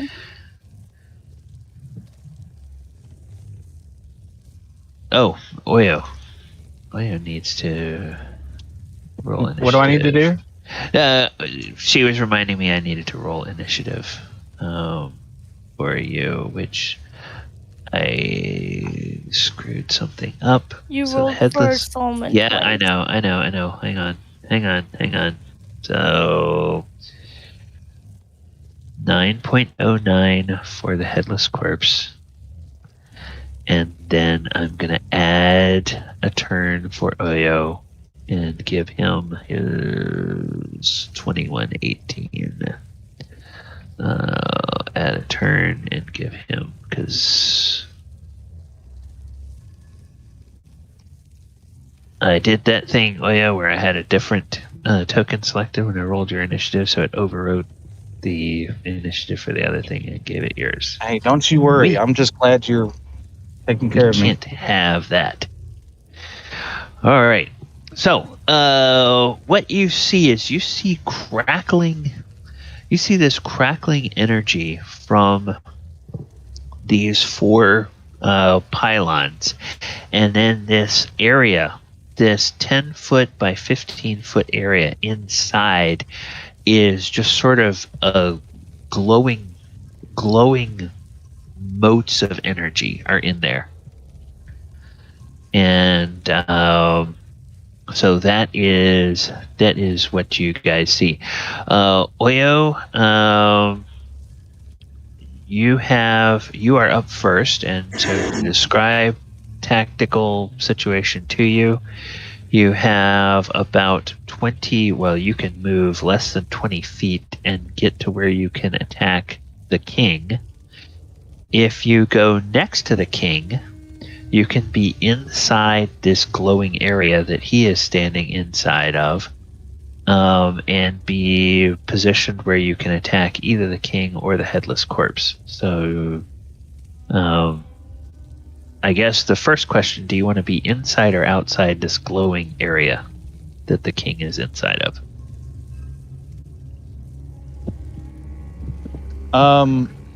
Outside, I guess. Okay.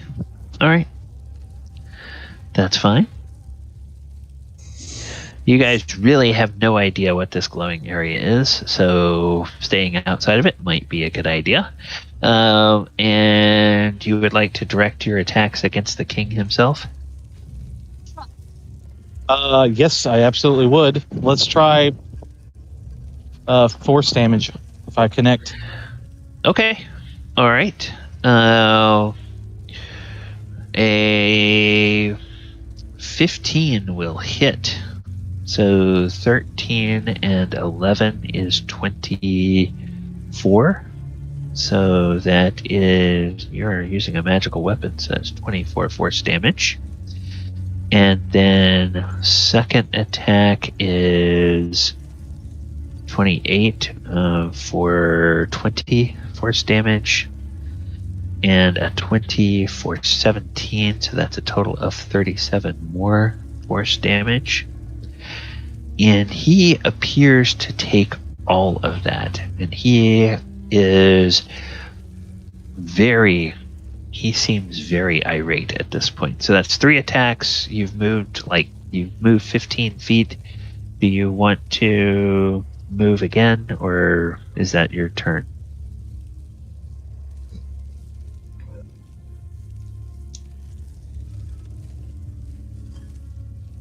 Okay, I will guess that that's the end.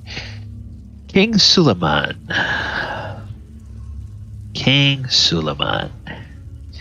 He is going to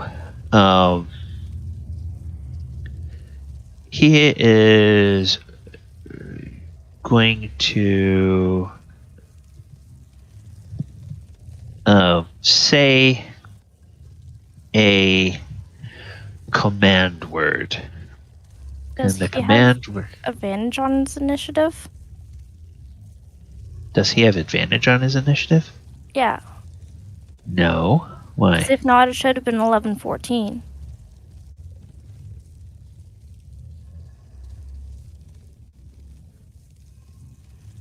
Oh. Yes. Oh, okay. Yeah, because I didn't realize I had hit that. I didn't realize I had hit that twice. Okay, never mind. I only saw the 18-14. I didn't see the 11-14. All right. So then let's move it down here. So he doesn't go yet. Adamant, you go now. Righto. Adamant is going to cast Bless at level 2, Okay. and it is going to target him, Oyo, Galabar, and Enka. Oyo, Malabar, Enka, and we'll do that. Okay. I So usually use the before if angel. you. Oh, angel wings. Okay. Yeah, where are they? Okay, there we go, and we'll get rid of that. Well, hello there. Ba-dum-bum. Alright, and oops, there we go. And then there. Alright, so that's your bless. Is that That's an action. an action? Okay, and would you like to move? He's gonna move here, and the corpse there Yep. is going to be targeted Okay. by the battle cry. The battle cry. Okay, so it needs to make a wisdom saving throw, and did you say it was 15? Yep, I put it in there. Okay. Oh yeah, DC 15. There you go. Fails. So this headless corpse, its mind is shattered, and it turns with quivering rage towards you. A naked headless woman looks at you with quivering rage. I do that to people. Okay, anything else, Adam? No, I'm done. Okay, Ilora. Laura, being as tired as she is, she kind of is a little bit hesitant. She'll turn to Galipar and say, I know I'm a little bit hard on you, but be careful, okay? She'll cure wounds him at 5th level. Oh, I am so sure 28. Plus 5 because of your thing.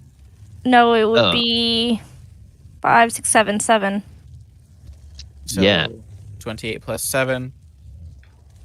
35, right? Yep, 35. Still bloodied, but it's okay. Yeah, better than It's the not best being I able- could do. Oh my god. No. Yeah, he's not. Ilara, do you have a bonus action, or would you like to move? As her bonus action, after she moves up over here, Okay. she is going to summon Jugan. Ooh, okay. All right. Come on, Lord, you can do it. Oh wait, that takes an action. Never mind. Summoning him okay. takes an action, but using him takes a bonus action. Oh, okay. Well, All never right. mind, you can't do it. Anything else? So she'll just stay safe up there. Okay, so King Suleiman, he looks at you all and he says, this was a very bad plan of yours.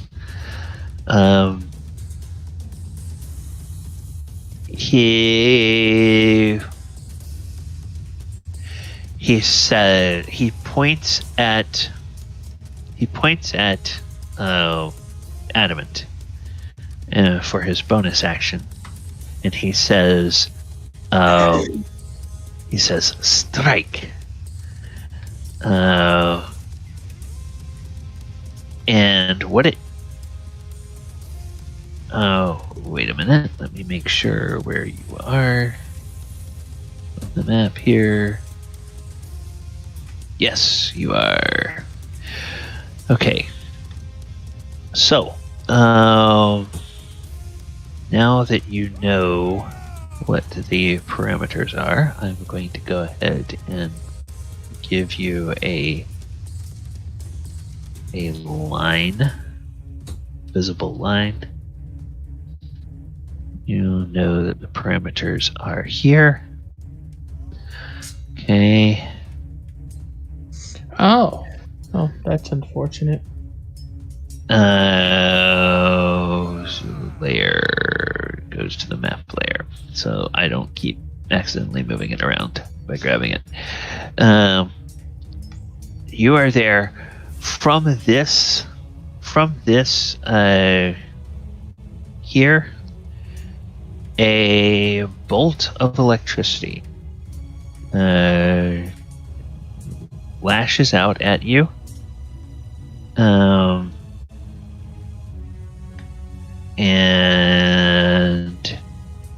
I'll put the spell up here for you. It is chain lightning. Okay, create a bolt of lightning that arcs towards a target of your choice. 3 bolts then leap for that target for as many as 3 other targets, each of which must be within 30 feet. So, the lightning bolt comes out and hits. Where's their bolt? No, it's just a beam. Just a beam. So it goes out and it hits you, and then it goes out from you to hit Oyo, and then goes out from you to hit Galipar. And it is Enka within 30. Oh yeah, Enka's within 30 feet. So it'll go and it'll hit Enka as well. All right, so all 4 of you can make a dex save, and his spell save DC is 17. I have Is advantage it? because of the. I have No, I'm sorry. advantage. I'm sorry. It's an object, so the spell save DC is 15. It's not 17. Yay! I have an Indomitable. I'm gonna use that. So it's it's not an AOE attack, right? It's a chain lightning attack. So it hit Adamant Okay. first, and then from Adamant, 3 other bolts went out and hit people within range. my question You is are one of he blessed us, right? Which gives us +2 to saving throws. Plus No, it's a 1d4 to 1d4. saving throw with an Plus attack. 1d4, but the question is does he maintain his concentration before? It's all going off at the same time. Okay, so then Yeah, I get it's a all- I get a +2 or a 1d4 to whatever my dex save is.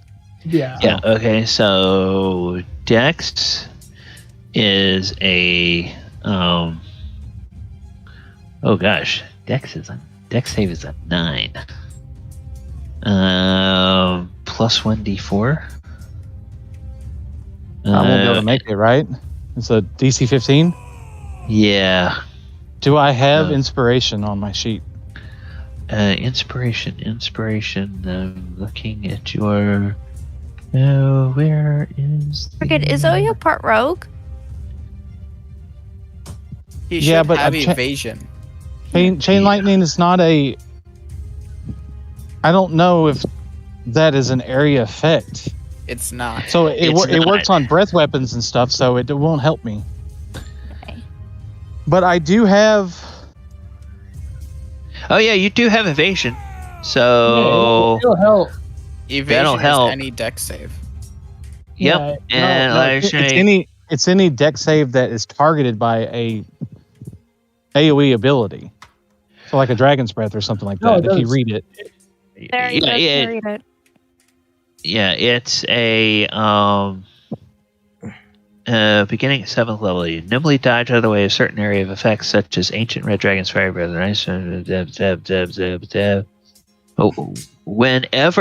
When you are subjected to an effect that allows you to make a dex saving throw to take only half damage, you instead take no damage if you succeed and half Okay. damage if you fail. So yeah. So So you will take half damage from this.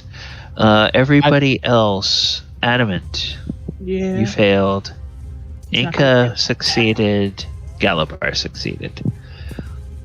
So 10d8. Yep. Yep. 52 points of So- lightning damage. I don't have advantage from chat anywhere that was given to other players, wasn't it? You And I don't have succeeded. inspiration. You succeeded, Yeah, you Uh, succeed. You didn't take which anything. means you take nothing.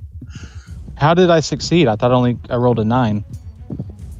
You have advantage because of dexterity, don't you? To do evasion, don't you? No. No. So those of us No. that made it above, Only 15. take 26. Only take Okay. 26.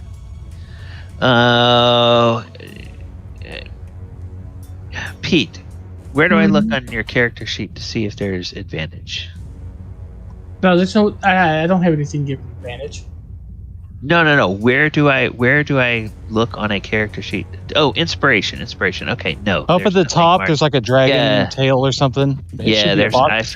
I found it. There's nothing there. It's empty. Okay. So Got unfortunately, it. I And guess if you don't. and nobody in chat gave me anything today, I guess. So can I'm I taking give you 20s. my? Can I give Oh. him mine? No. Oh, you could. Can. You could. Okay, I had. So then Advantage in instead of chat. taking 26 26. damage, you take half of 26 because your advantage roll was a 16. It was high enough. No, he would take none. Then I take 0. Oh, you take 0. Okay. Yeah. All right. Everybody else. Sorry for the resolved? confusion, everyone. No, that's fine. That's fine. So I can't make that concentration check. So Bless is gone. Oh, Bless is gone.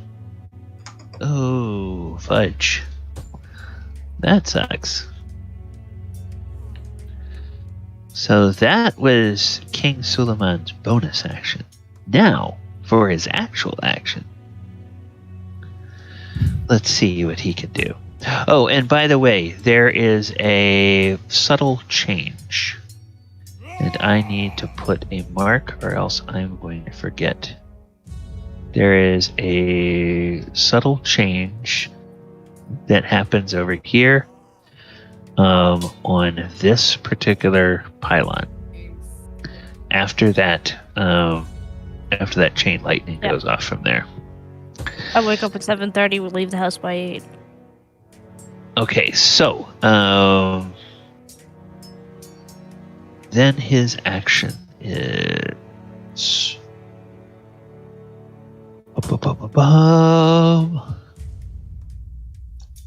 he is going to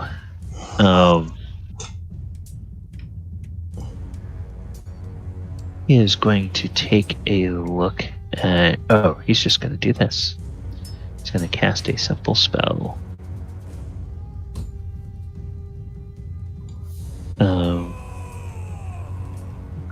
He is going to cast Mirror Image. So, 3 illusory duplicates. So, copy, paste, and then... Oh, actually, we don't use those anymore, do we? It's just rolling to see if you actually hit him or a duplicate, right? So we'll do this. We'll put this with a 3 in it, and then every time one of those is struck, we do that. All right, that's his action. A question: if I casted like Moonbeam on him, and let's say it's 3 duplicates, would it still have to go through his duplicates, or would it hit them all if it was all in the area? Mirror image is only affected if it's an attack roll. Okay. Right. Just wanted to make sure. All right. Now, the other thing that you guys will notice from this... Okay.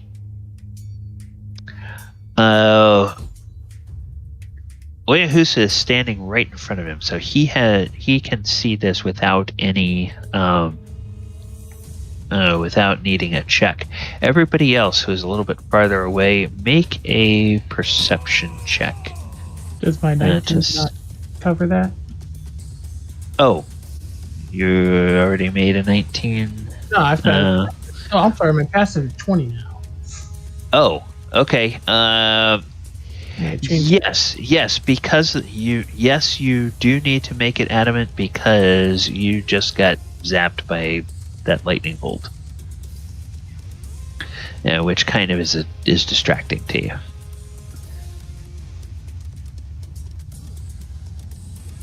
But the other thing that you guys notice is that standing in that little glowing area at the start of King Suleiman's turn, all of the damage that you guys had dealt to him just magically heals up. So, Enka, you are up. Okay.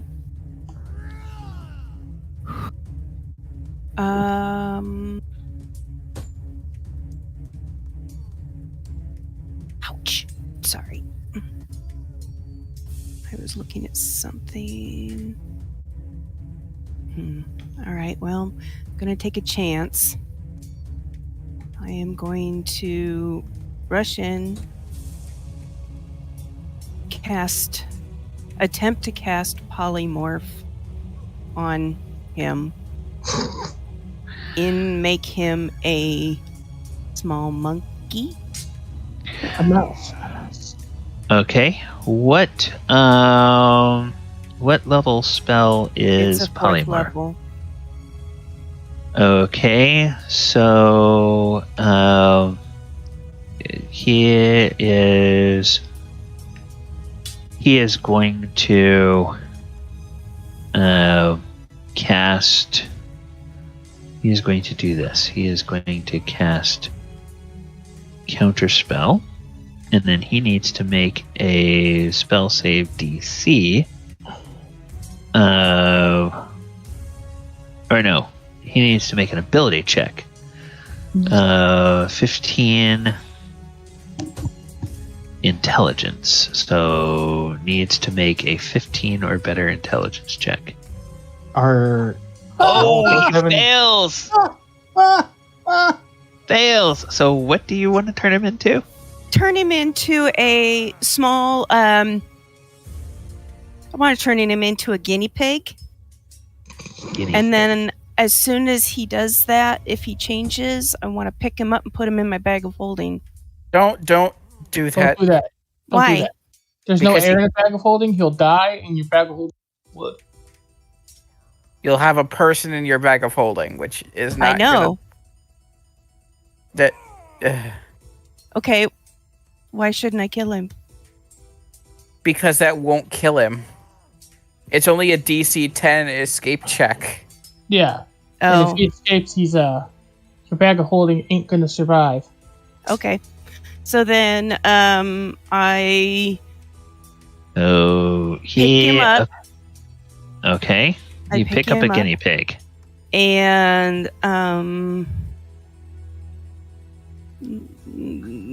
just hold on to him. At the moment. Okay. How far did you move? I moved 30 foot. You moved your entire movement. Okay. All right. You can So turn to have him over here. Yeah. Can I Okay, turn say- around so he's over here? okay, you can do that. All right. That's it, right? That's all I can do. Okay. The headless corpse. You have challenged this headless corpse, Adamant, but Enka has done something to its boss. So the headless corpse steps over to Enka. And the headless corpse is going to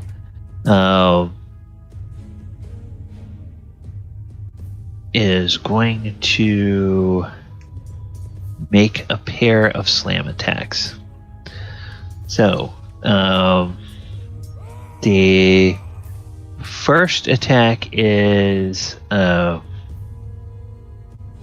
15. Doesn't Battle Cry make it a disadvantage or what? Yes. Okay, so 10 for the first one, that misses, and 29. Oh, that'll hit. Okay, so 14 because it's a Team. disadvantage, isn't it? 14. That's That'll all miss. First attack.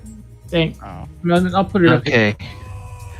What? Never whisper and auto roll damage. So Oh, all she attack. was missed. Okay. Yeah, she was missed by both attacks. So there's no damage. But in future rounds, it will roll the damage. I had something set wrong on that character sheet. That's its turn. Galabar. Well, Galabar is going to go over here, and this thing's undead, correct? Or am I? This thing. Actually, you're not quite sure. Up close, it looks like flesh, but there's no, like, necrotizing or anything like that, so you're not quite sure what this is. I'm asking just so I know which button I need to click. Oh, no. Mechanically, it's not undead. Okay. So that's a 26 to hit. 26. Okay, so that will hit for 15 slashing.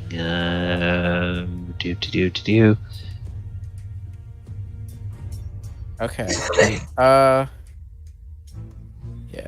I will. I'll hit it again. For a natural 34. So that is 21 and 24. Is that correct? Yes. Okay, so 24 and 21 is 45. Okay. Am I able to use my bonus action to shout? No. bonus action, rage. Just in case it freaking attacks me. Then I end my turn. Okay, and all right. As you step into this, Galabar, when you step into this area inside here, something happens to you. You gain 50 hit points. That's what I'm talking about. Okay. Galabar just yells out, "Guys, get in the rectangle." And when he shouts out to everybody to get into the rectangle, we are at time, so that will be the end of our session. Everybody, thank you guys for playing today. Hope you enjoyed this session. This is, like I said, a good old-fashioned D&D dungeon crawl, which is something that we don't do a lot of in this game. And it's something that I kind of miss about this game. So, depending on when we talk about this particular arc of the story after we get done with this level, we may see more of these if everybody enjoys them as much as I do. I'm going to go ahead and bring us back to the music and bring the Sirenscape up a little bit. All right, so everybody who's been watching, thank you so much for joining us today on the Twitch and on YouTube. Please, if you like what we're doing here, if you're on YouTube, subscribe to the channel, like the video, share the video, click the post notification bell. And if you're on the Twitch, you can follow us or subscribe to the Twitch. We'd very much appreciate it. Coming up the rest of this week, in between now and next Sunday, we have some new content dropping and some other streams. Tomorrow night, we will continue looking at our new monsters from the Acquisitions Incorporated sourcebook. We will be looking at the keg robot, something near and dear to a lot of people's hearts. We will then be looking on Thursday. We will have our Sword Coast Chronicles game, our 5th edition survey of the published D&D campaigns. Friday, we will be continuing our series of looking at the adventures from the Out of the Abyss campaign on Lord Friday. Saturday night, we're back with our dungeon crawl in the Saturday night game, going through the original Temple of Elemental Evil. And then next Sunday, we're back for this game. Players, any announcements or anything you'd like for chat to know between now and next week? I got nothing. Okay. Well, in that case, I'm going to go ahead and try to find somebody who is streaming some D&D, and we'll see about raiding them.